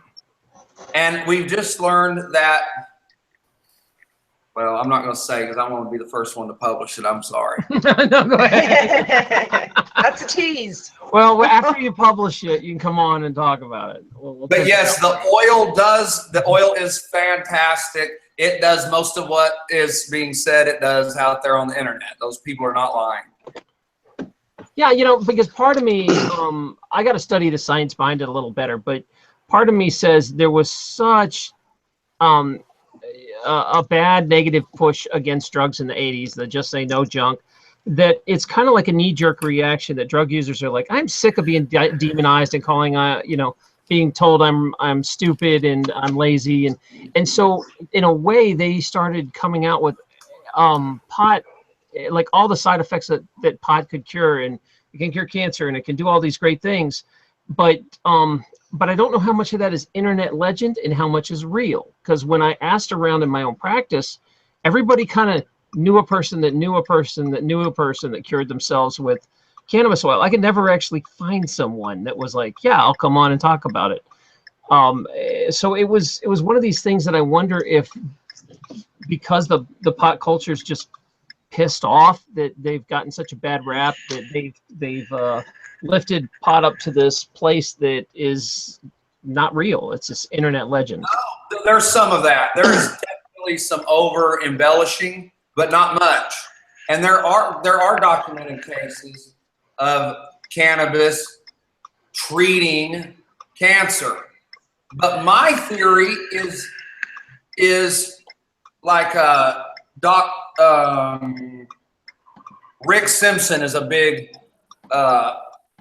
proponent. They call it Rick Simpson oil, how the cannabis oil heals people of cancer. Well, one thing it does, they recommend you change your diet. You go to an all plant-based diet, and we know that helps with cancer.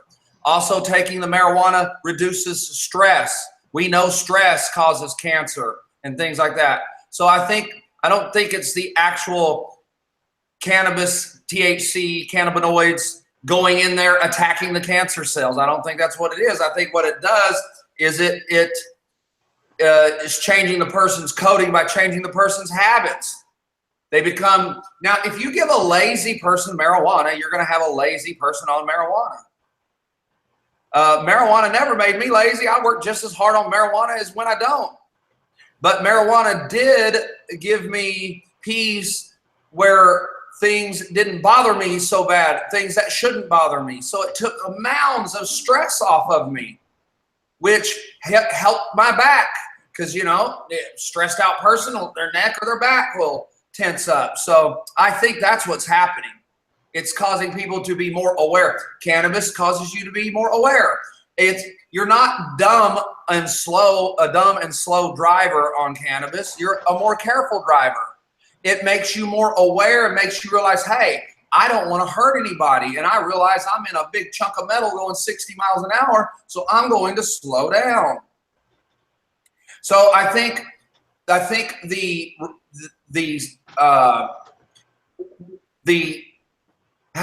whatever marijuana does to the brain to cause you to think differently creates a new set of habits for the person, and in those habits they become healed. That's my theory. All right. I appreciate that, because that's kind of where I was at is, you know, there's so many other factors in cancer, like, you know, stress and hormones, and pot can reduce that. But, you know, also smoking is an irritant to the lungs. And so really, you know, you can try to disguise it all you want. It's still very irritating. Hey, vegan, I'm sorry, buddy. I'm going to have to mute you out because your car's beeping until you want to say all right, something. I got it. Well, Doc, we've learned something. That actually smoking marijuana, some, you know, they're theorizing it's good for the lungs. They followed, there's a study online. They followed, it seems like 100 people over a 20-year period that smoked marijuana, and only one of them wound up with lung cancer. Well, I mean, how would it? It's the inflammation. You know, it's not natural to take smoking. Now, I could see eating it. Like how do we know it's not natural to inhale smoke? To breathe smoke? I would assume. How do we know that we're not supposed to do that? Because I can't think of a time in nature where, like, any other animal lights something and smokes it. You know, it doesn't seem like it goes with physiology. Like, I can understand, you know, deers eat cannabis, but I don't see them, like, figure out how to light it and smoke it, you know. I don't think they have the lighter and the stinger. Well, maybe if there's a forest fire, they sit around in it. I don't know. But so here's what they're saying. It's a completely different high, though, when you eat it to when you smoke it. It's right. Two totally different things. Well, I honestly thought it would evolve over time, where people would look, it's kind of like cigarettes. If I talked to you 20, 30 years ago, you know, people didn't care so much, but now they're like, man, what are you doing still smoking cigarettes? Go vape. You know, where now it's like, I would have thought that pot kind of evolved. It would be like, dude, what are you still smoking it for? Go eat it. You know, what are you doing? Well, it has evolved. More people are vaporizing now. Yeah, well, that's a healthier way to do it, I'm sure. Yeah, with dabs. But the smoking, let's talk about that.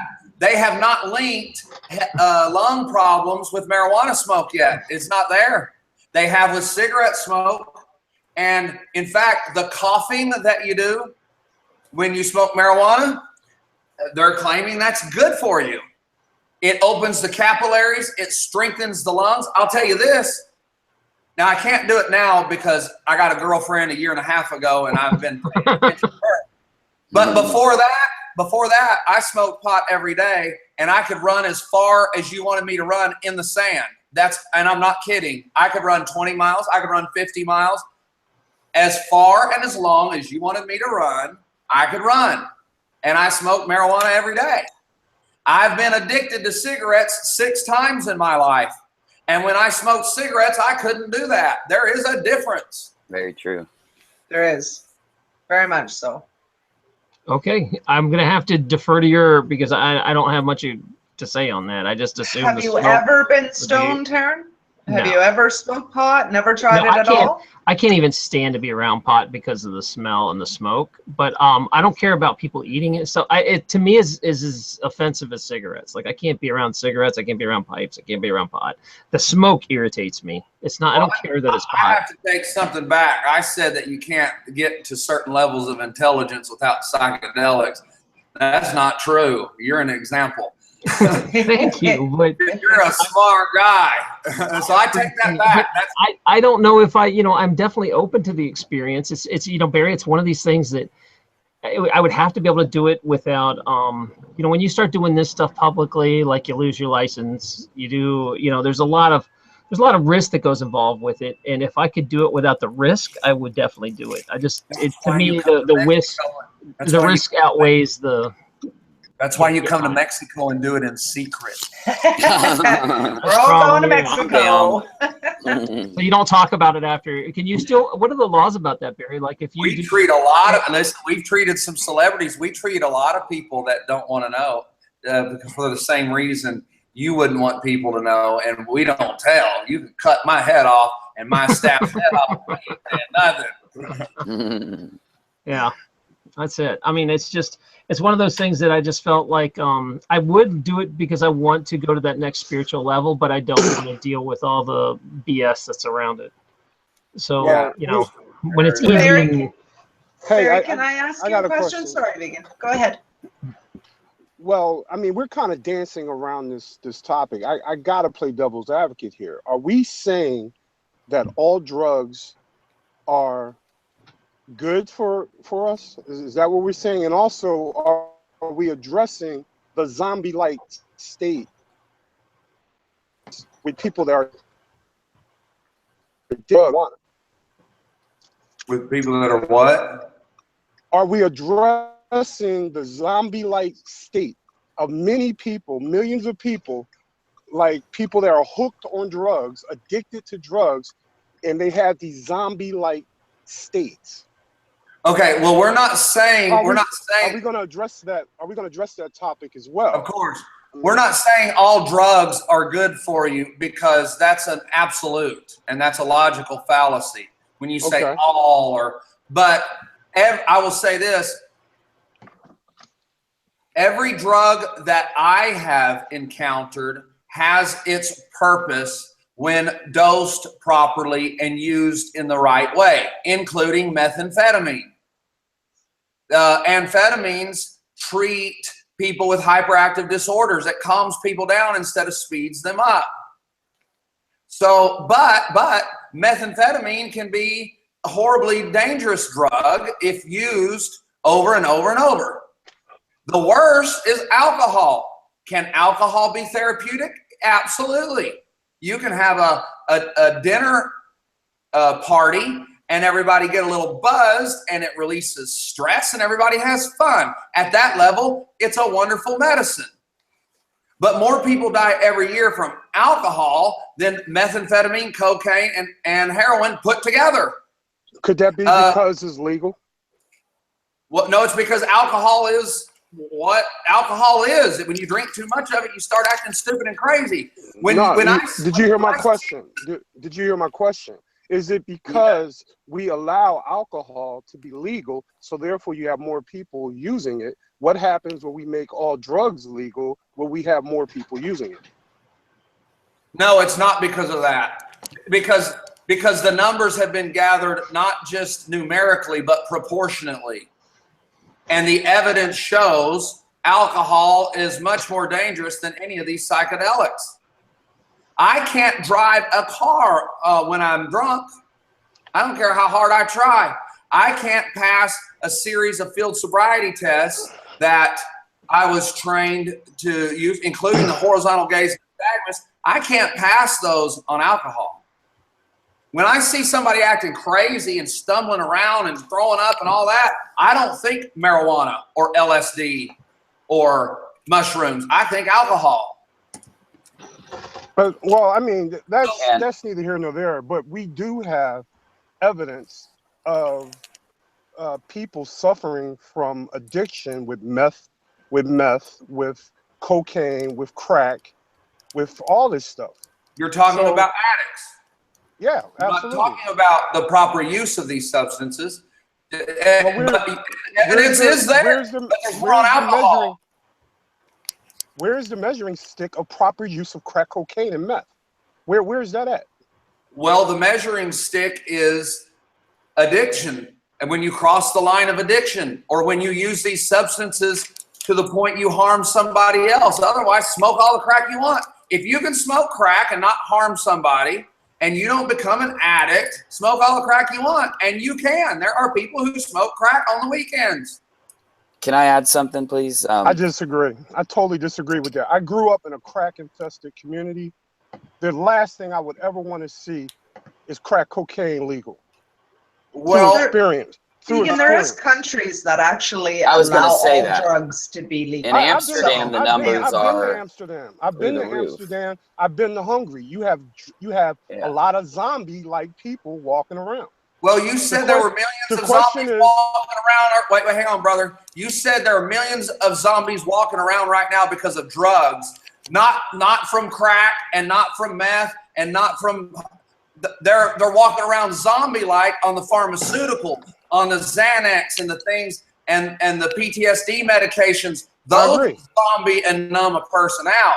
Now, you experienced a tragedy in your neighborhood, but what you experienced is improper use and overdosing of crack cocaine. But I don't see how that could be regulated. How can you regulate the self-regulation? How do you self-regulation by good information? Regulate crack cocaine on the streets?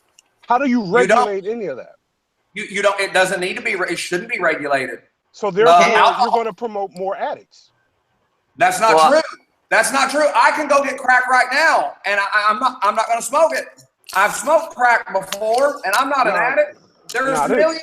This model doesn't work in reality. Listen, it doesn't work in model. It doesn't work. It doesn't work. We already have an example of this in the black community.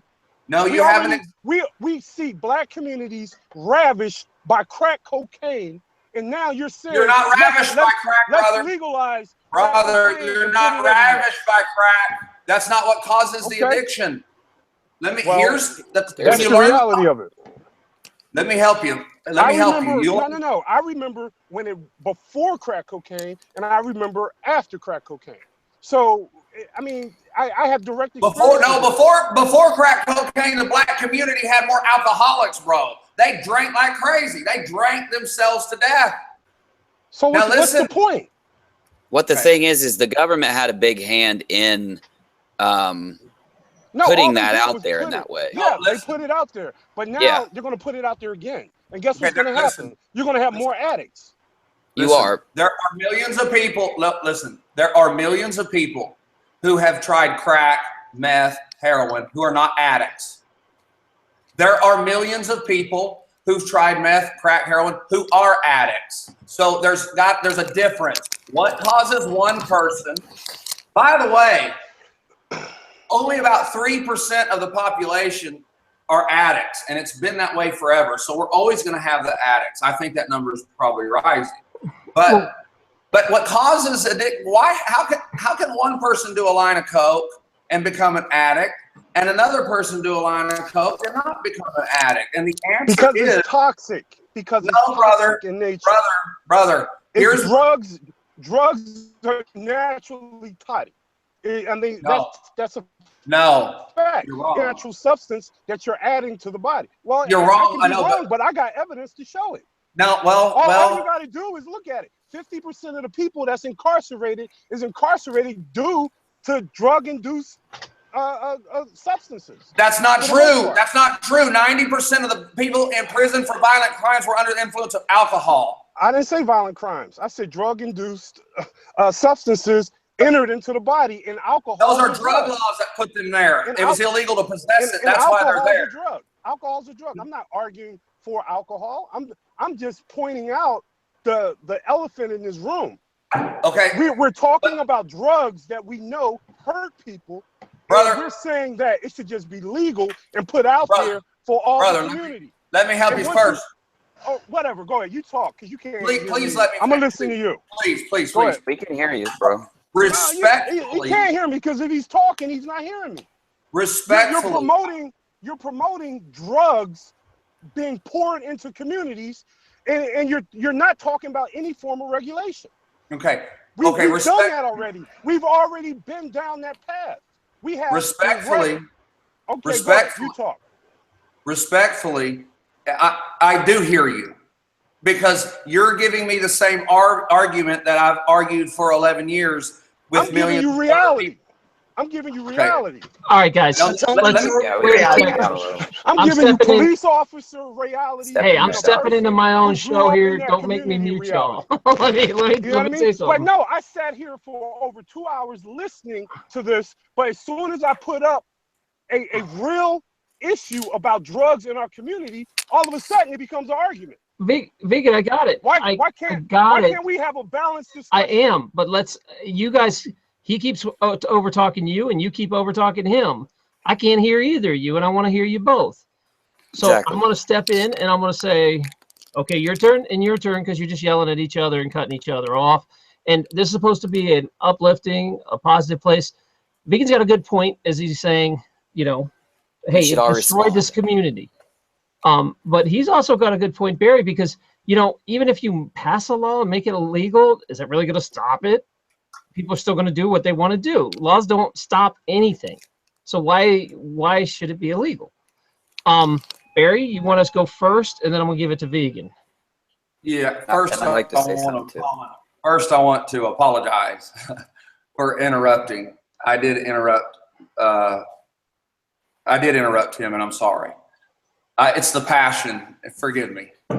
I heard him at the beginning of the show very hurt that his community was destroyed by the criminal justice system, that 1/10 of the male population is locked up. But then I heard him say we should regulate and make laws against drugs. Well, it was the drugs that they locked his brothers and sisters up for. And he has a point when he says that his community was ravished by crack cocaine, and he saw a lot of good people get addicted to that. But the science says that drugs do not cause addiction. It's a disconnection that causes addiction. The opposite of addiction is connection. When people become disconnected with self, community, and others, they will connect to something else. Video games, drugs, they'll get addicted to sex. Some people are addicted to work. So when we realize that it's not the crack cocaine, and it's not the methamphetamine, and it's not this, and it's not that caused the addict to become an addict and start stealing and behaving crazy, and we understand that we're dealing with a disconnected human being, and we learn ways to reconnect that human, because humans would rather be connected to humans than they would the drug, then we can start to heal and repair. What causes a person to be disconnected from themselves and the community are traumas in their life. So these addicts that you saw growing up that kept smoking the crack until it damaged themselves even more, every single one of them had been through a trauma. They may have been molested as a child. They may have been in jail. But that's what caused their addiction. Okay, there was, and I'm almost finished on this point. Yeah, let's say, Barry, I want to let him respond, so go ahead. Okay. Vegan? Go ahead. Go ahead. I'm going to give you 30 more seconds. Go ahead, Barry. Yeah, go ahead. Let him finish. All right. Okay, you know the experiment that they had about they put the rat back in the 70s, they put the rat in the environment and they put cocaine and food. And the rat wound up being addicted to the cocaine so much he died. So we decided that the drug causes the addiction. Well, somebody recently came along and said, well, that rat was alone. That rat was disconnected.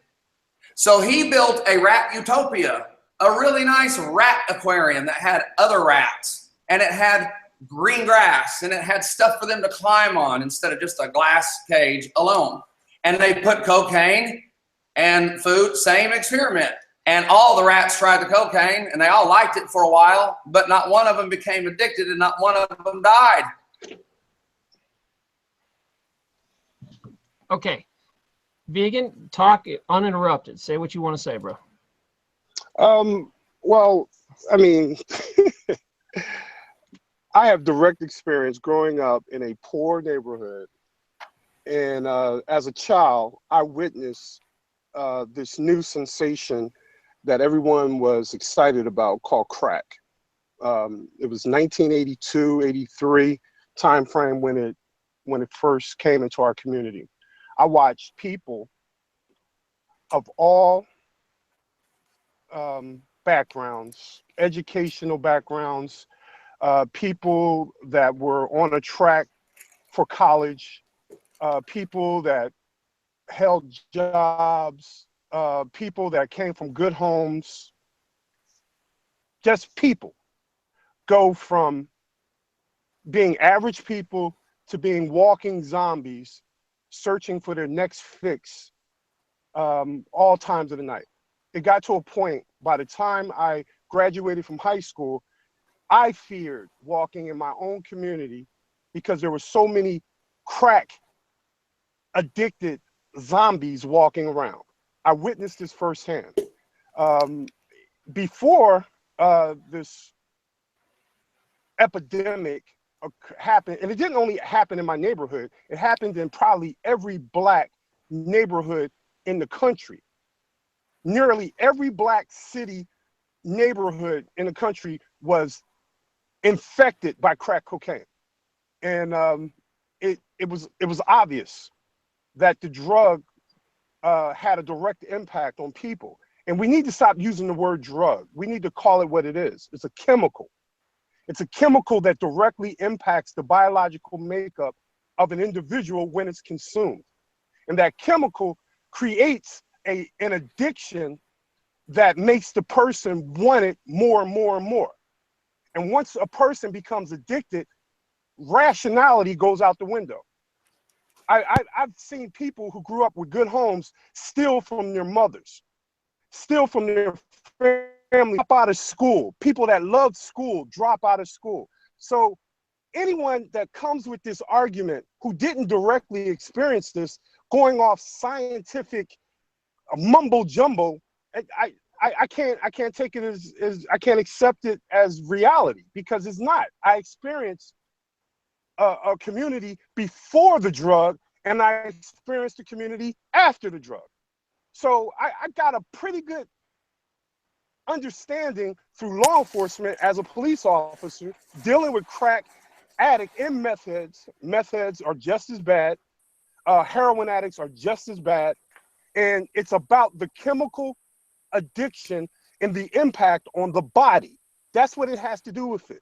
I mean, that's what it has to do with it. Not only does it impact their body, they lose weight, they lose functionality, their mind, they lose their minds. So yeah, you got addicted people, and all these casual users of crack cocaine, I don't know who they are. They didn't exist in our neighborhood. You know, the crack. I know lots of people that way. Wait a second. Yeah, me too. In my neighborhood, we anybody that used crack and for a long period of time, at some point in time, they became addicted to it, and they required rehab. All right, so these casual users, the only casual users of drugs that I've had experience with are people that smoke marijuana. Outside of marijuana, everything else, in my experience, was people that were addicted to that drug. My personal opinion. That's all I got to say. Thanks. Hold on. I'm going to take over here. Unirock, you've been trying to get a word in edgewise on this. Go ahead. Well, I just wanted to say that I completely agree with vegan, but I agree with Barry also. And I know that sounds crazy. I think that this is a two-sided, like this is like a double-edged sword, and it's hard. It creates a lot of sides. People go on the sides because of the craziness that's happened on it, you know. In countries where, and I don't want anyone to get mad at me for saying this, but some statistics show that in countries where legalization has happened for all drugs, that the drug use actually goes down. But then in other countries, that is actually shown to be false. But what we see across the board for some reason is that the United States has higher usage of everything from alcohol to cocaine to opiates. The United States is the most rampant, and we don't know if we can trust these numbers or not, but I know that I see it too. And vegan, I completely am with you. My best friend for my entire high school just died last week. His name was Brandon Peterson. He taught me basically how to be myself. And, you know, if it wasn't for him, I wouldn't even be like I am now. I'd probably still be that guy in the military. And he got clean for a very short period of time, and then he died. And I feel it just, I mean, in my small town where I live in Ohio, it's everywhere. Do I think that legalizing drugs could be the answer? I'm scared of that too.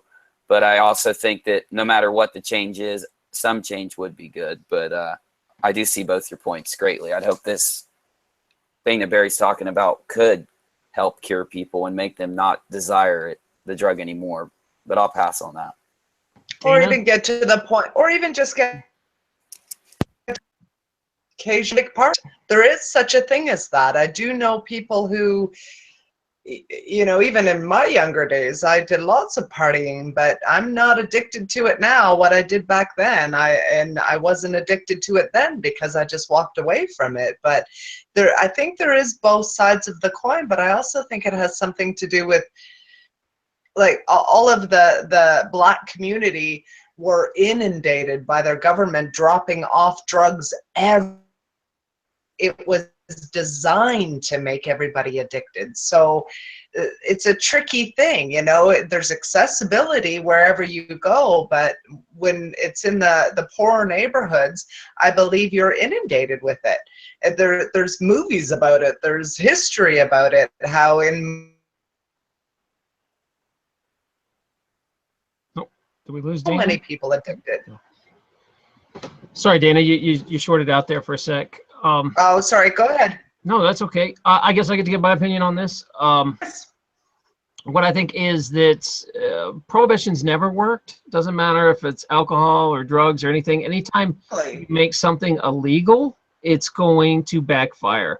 So the fact that even as crazy as it sounds, making crack legal, if it's more regulated and you can get crack safer and it's the same price as a cigarette on the corner, at least it's safer. You know, that there's not people breaking in the window, stealing. You don't see people like breaking into houses so they can get cigarette money. You know, if it's clean and better, at least it's a healthier thing. People are going to get what they want, and there's no law that's going to stop them. Passing them a law it's just a lot of theater. It doesn't really do anything. It's almost like it's the forbidden fruit. It's the forbidden fruit. If you're told you can't have it, I gotta have it. I gotta have it. It's like it's the child syndrome. All right, Barry, you're up, buddy. Go ahead. Since you've been talking about this argument for your entire life, take it away. Well, it's sad to me that we're still believing the cause of all the pain that vegan has seen and suffered is because of a chemical. He's upset at a chemical. People get upset at inanimate things when we should be upset and jumping up and down over the traumas that caused it. Whipping your kids is a trauma to your child. That's assaulting your child. Molesting. The Black community was stricken with poverty on purpose. You didn't get the jobs the white people got. Therefore, you didn't have the nice you had a harder life. You had more pain in your neighborhoods than the white people. That's why there was more addiction in your neighborhood than my neighborhood. But brother, when you said that you didn't want to hear from somebody who didn't experience it, you're looking at a man that's experienced every kind of pain just about you can imagine. So I have experienced some of the things you've experienced. I've experienced some of the things at the same level you've experienced. May not have been the same exact thing, but pain is pain. I've experienced pain to the levels I could literally feel it, and it almost killed me. So in that area, we're the same. But I would like to see people who are still blaming the drug for society's problems turn that anger and that passion to what is really causing the addictions. The addicts output bad things that we determine as bad. They steal, they lie, they do all of these things, but it's not the drug that makes them lie or steal or be violent. You can do a line of methamphetamine right now and you will not steal and you will not become violent. When you get addicted, you're not working with the same ones and zeros as somebody who's just using the drug on the weekends. And I'll finish with this. The reason you haven't heard of the millions of people who have smoked crack and who have done methamphetamine and who have even done opiates and are not addicts and haven't ruined their lives is because those people can't say openly in public that they have tried those substances and do them on the weekend because they'll go to jail. The only ones we hear about and the only ones we see are the ones who become addicts and do horrible things. One more thing. You mentioned that you've seen people that grew up in good homes that became addicts.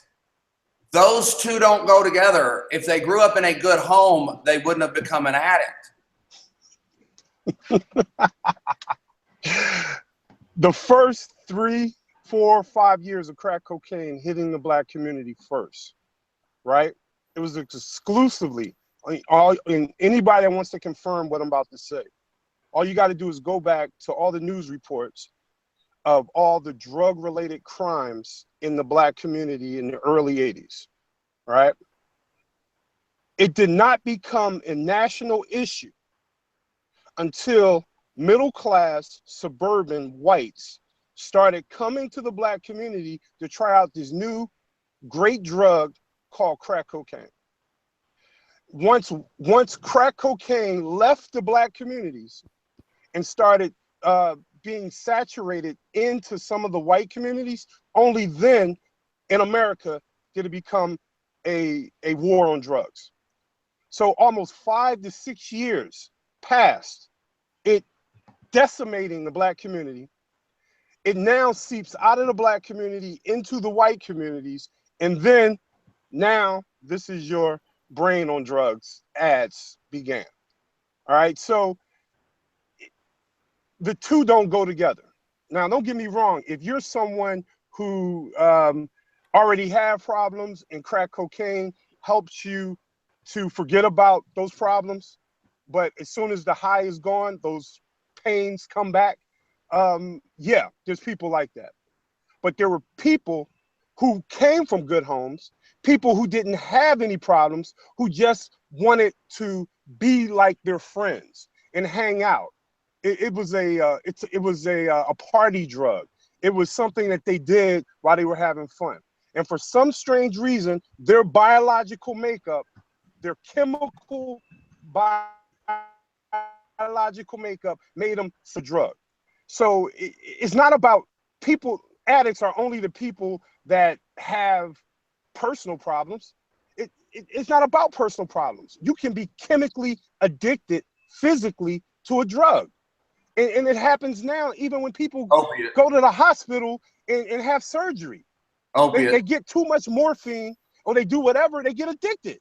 So it's not about your if you got beat as a child or anything like that. That may be one aspect of it, but there's a chemical that can make you addicted, and that's the reality of this.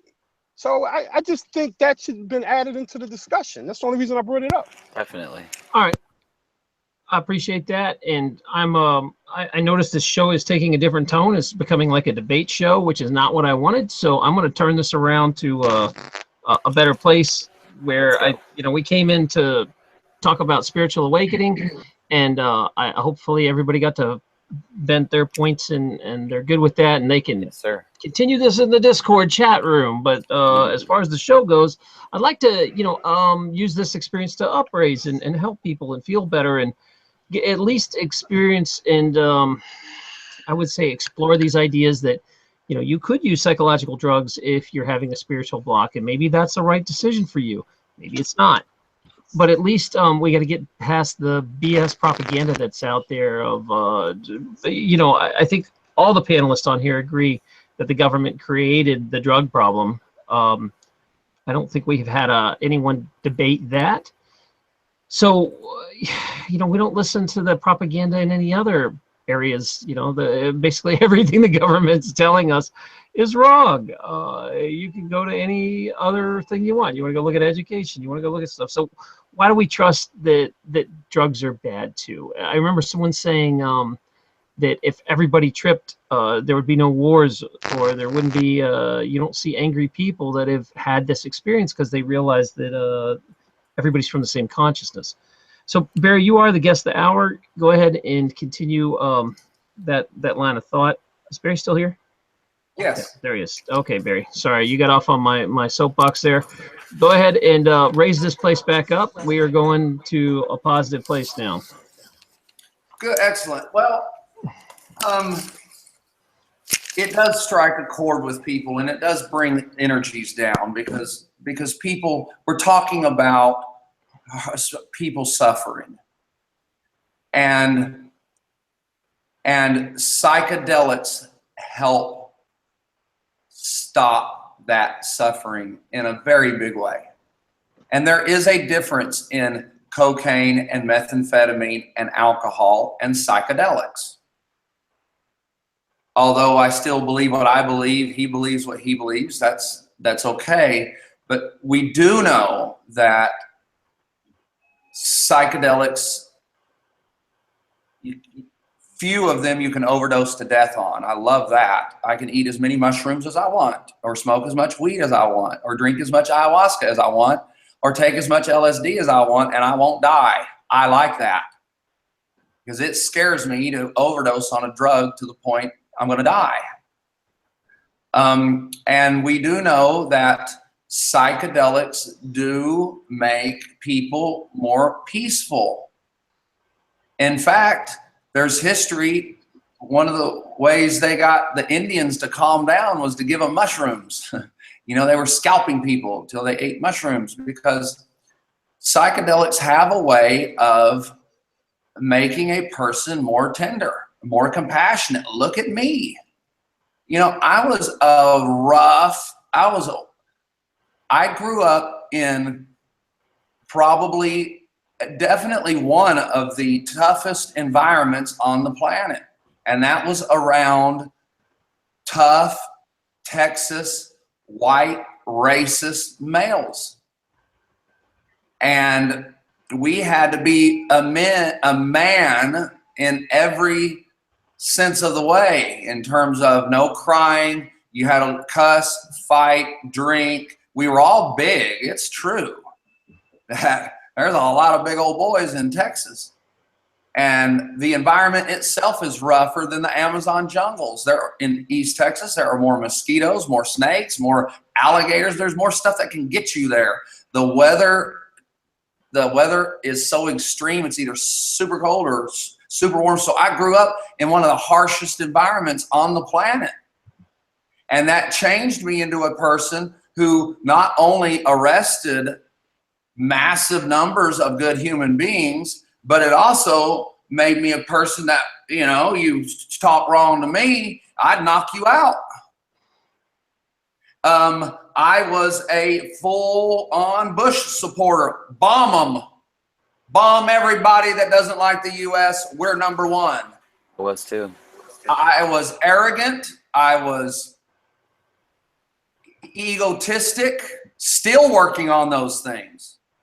But I tell you what, I'm not famous for those videos that I produced that taught people how to not get busted for drugs. I'm not famous for busting those cops, for doing things that nobody on the planet has ever done. I've set records. That's not what I'm famous for. That's not why my life story rights have been purchased. I'm famous for my change, for the drastic change that I made from being one of the roughest, toughest men you could ever deal with in your life to a compassionate healer. And it's a real, sincere change.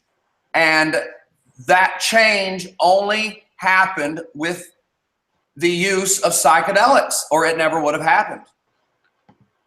And I'm not the only one experiencing that. There's millions of us who have changed and become better people, better parents, better friends. I've heard some pretty amazing stories. All right, so for the end of the show, we're going to start to wrap it up here. I'm going to go around the room. You guys will have 3 minutes to say whatever you like, any parting words, and then I'll wrap up the show at the end, and we will go over to the Discord chat room. So if you don't know what the Discord chat room is, it's a giant chat room when we hang out after the show and discuss these things further, make new friends, and it's just a cool, hip place to be. I mean, you know you want to be cool. You want to be one of the cool kids, because that's how this all starts, is peer pressure. And I know you're a victim to peer pressure, so you want to be cool, come over to the chat room. All right, so let's start up. Dana, you were kind of the quietest, so you get to give your wrap up first. Well, we definitely had some pretty passionate sayings on the show. It's been quite amazing and very interesting. I agree with both of them. I can see exactly where the problems are from both sides of it.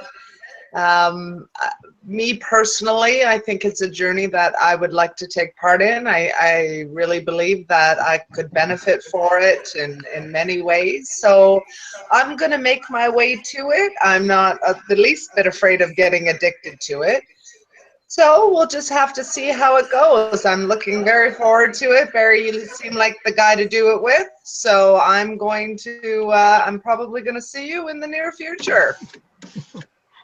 Looking forward to it. I can't wait to see you. Sounds good. I'm going to bring a few people. Do you have a group rating by any chance? Of course. Of course. Good. All right. Dana, if you don't mind muting out, I'm picking up a little feedback. And No problem. okay, Vegan, you're next. Go ahead and say what you want to say, buddy. 3 minutes. Sure, I don't even need 3 minutes. Let me just start from the very beginning. I started off the show complimenting this gentleman. I'm very familiar with his flight and what he went through, and I meant every word that I said in the very beginning. What I see as a disconnection is the idea of how allowing freedom, or finding the balance between freedom and people who may not necessarily be as responsible as we assume that they would be with that freedom to use such a toxic, a potentially toxic substance, you know. And that's where that's the only aspect of disagreement that you guys were exposed to today. The other positive is he gave me something extremely valuable in this conversation. That was the ideal of how computer simulation theory can actually apply to me. You know what I mean? So for a long time, I've talked to probably 100 people about computer simulation theory, and I have never seen it relevant at all until today. So that alone was worth this conversation. But again, when I think about drugs, not using drugs, but those who use drugs, I see the damage. I've witnessed the damage. I've sat with people going through detox. I've done all of that stuff. I've had family members die and go in and out of rehab because of these drugs. It was all around me ever since I was a child. And then once I became a police officer, almost more than 50–60% of the people I was locking up were people that were addicted to drugs. So now, I mean, 10–15 years later, I'm having a discussion with a group of really enlightened spiritual people with the ideal that drugs should be readily available to everybody. You know, so that's where my disconnect is. I think this topic requires more thought than just making it all free or making it all accessible, because it's based on the assumption that all people are responsible when we know that's not true. So I think we need to tread lightly when it comes to allowing a potentially toxic substance to be readily available to everybody, to include children. You know, so I have a problem with that aspect. Thank you. Yeah, thanks, Vegan. I appreciate that, and I think you know, some of the people listening had the same opinion, and you know, some of these ideas kind of seem crazy when you first hear them too, but there are good rationale. Like I said, anyway, I'll get to my part at the end. Unirock, go ahead and give us your piece. You got 3 minutes. Yeah, thanks, Doc. Once again, I'm happy to talk to everybody here, and I'm glad I got to hear Vegan's piece. I'm glad I got to hear Barry's. Yeah, thanks, Barry. I really feel I feel like I could learn a lot from you, and I'm hoping that we get to talk more, and hopefully, you know, everyone watching, come check out some of my stuff if you get a chance. I'm a firm believer in the computer program reality also, and I appreciate getting the invite and getting to be a part of this. We had a great discussion, and I think we made a lot of progress understanding each other in a friendly way. So thanks, Doc. Yeah, man. Thanks. If you wouldn't mind muting out for a sec, I'm getting a little feedback from somewhere. And Barry, you're the last person. Go ahead and say your piece. Man, I would love to end it if you would play that 1 minute video. I can't play it with the sound, but I can play it probably. I just emailed it to you. It says everything that I would want your audience to hear. You know what, Rock, are you still on?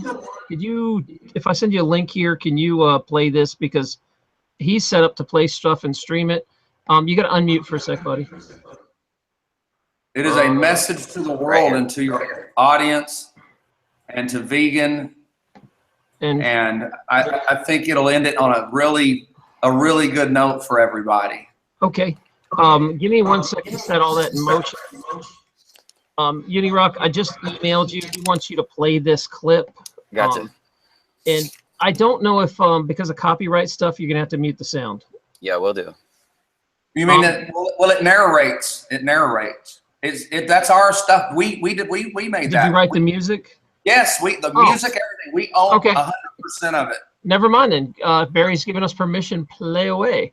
But before you start that, Unirock, I want to say my piece. So I guess we'll end out on that. And Barry, if you want to say anything else here, now's your chance, because we'll just play that and close it out after this.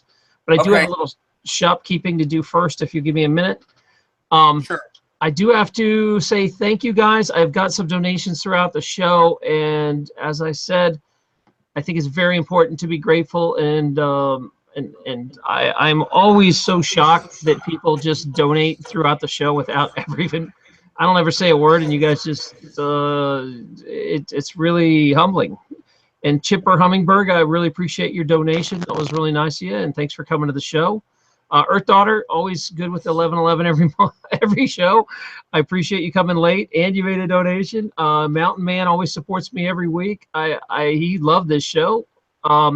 Knack is someone new. I haven't had a chance to meet you, so thanks so much for the donation. It's cool that a new person shows up and donates.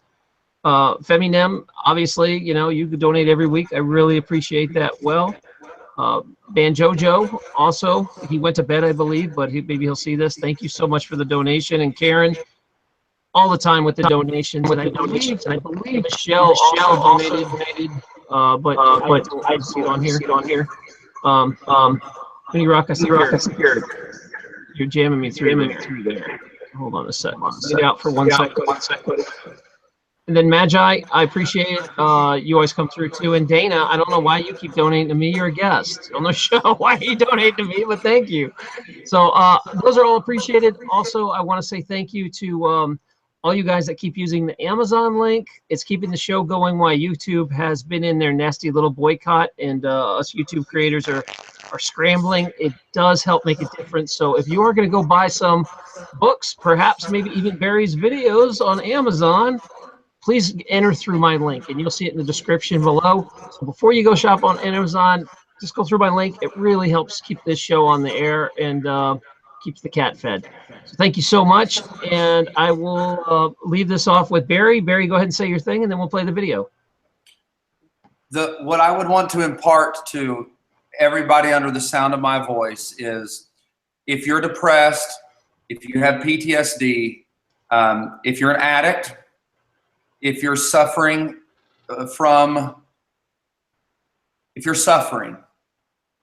it's not your fault.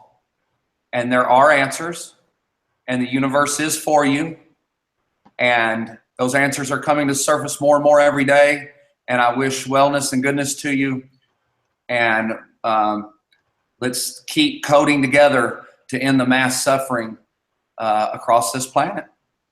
And Doctor, thank you. Wow, what a show. I'm so glad you What a show. You did it, man. It was so fun that you hung in there. It's your first time, but I think you had fun. I saw you laughing and smiling, so I hope you'll come back.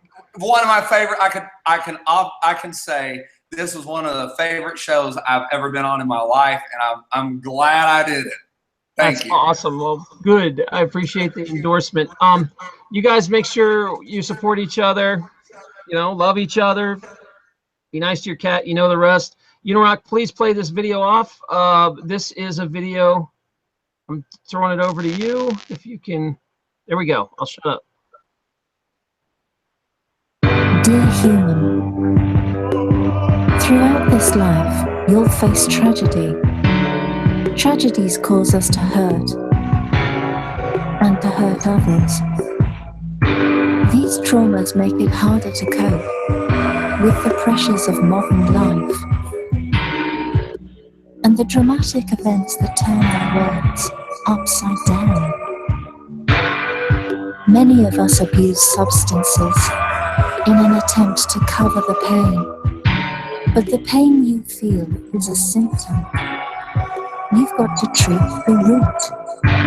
Healing can be difficult. Without the tools, time, and freedom to find yourself. But thankfully, there is hope. The shamans discovered healing tools like Ayahuasca and Ibogaine. These plants take you on a psychedelic and spiritual journey. A journey that heals trauma, breaks addiction, and helps turn post-traumatic stress into post-traumatic growth. Begin the transformation into the best version of yourself by letting go of pain, depression, and fear, and welcoming peace, joy, and love. This is the healing you deserve. Take a trip to wellness. There you go, ladies and gentlemen. So stick around, and I'll see you over at the Discord. Thank you, Barry. Thanks to all the guests. And go check out Barry's site. Remember, it's in the description. Trip to Wellness. Also, Never Get Busted's in there as well. Thank you, guys. Love y'all. How do I get to the Discord? Oh, I'll send you a link here in a sec. Hold on. Let me stop the broadcast.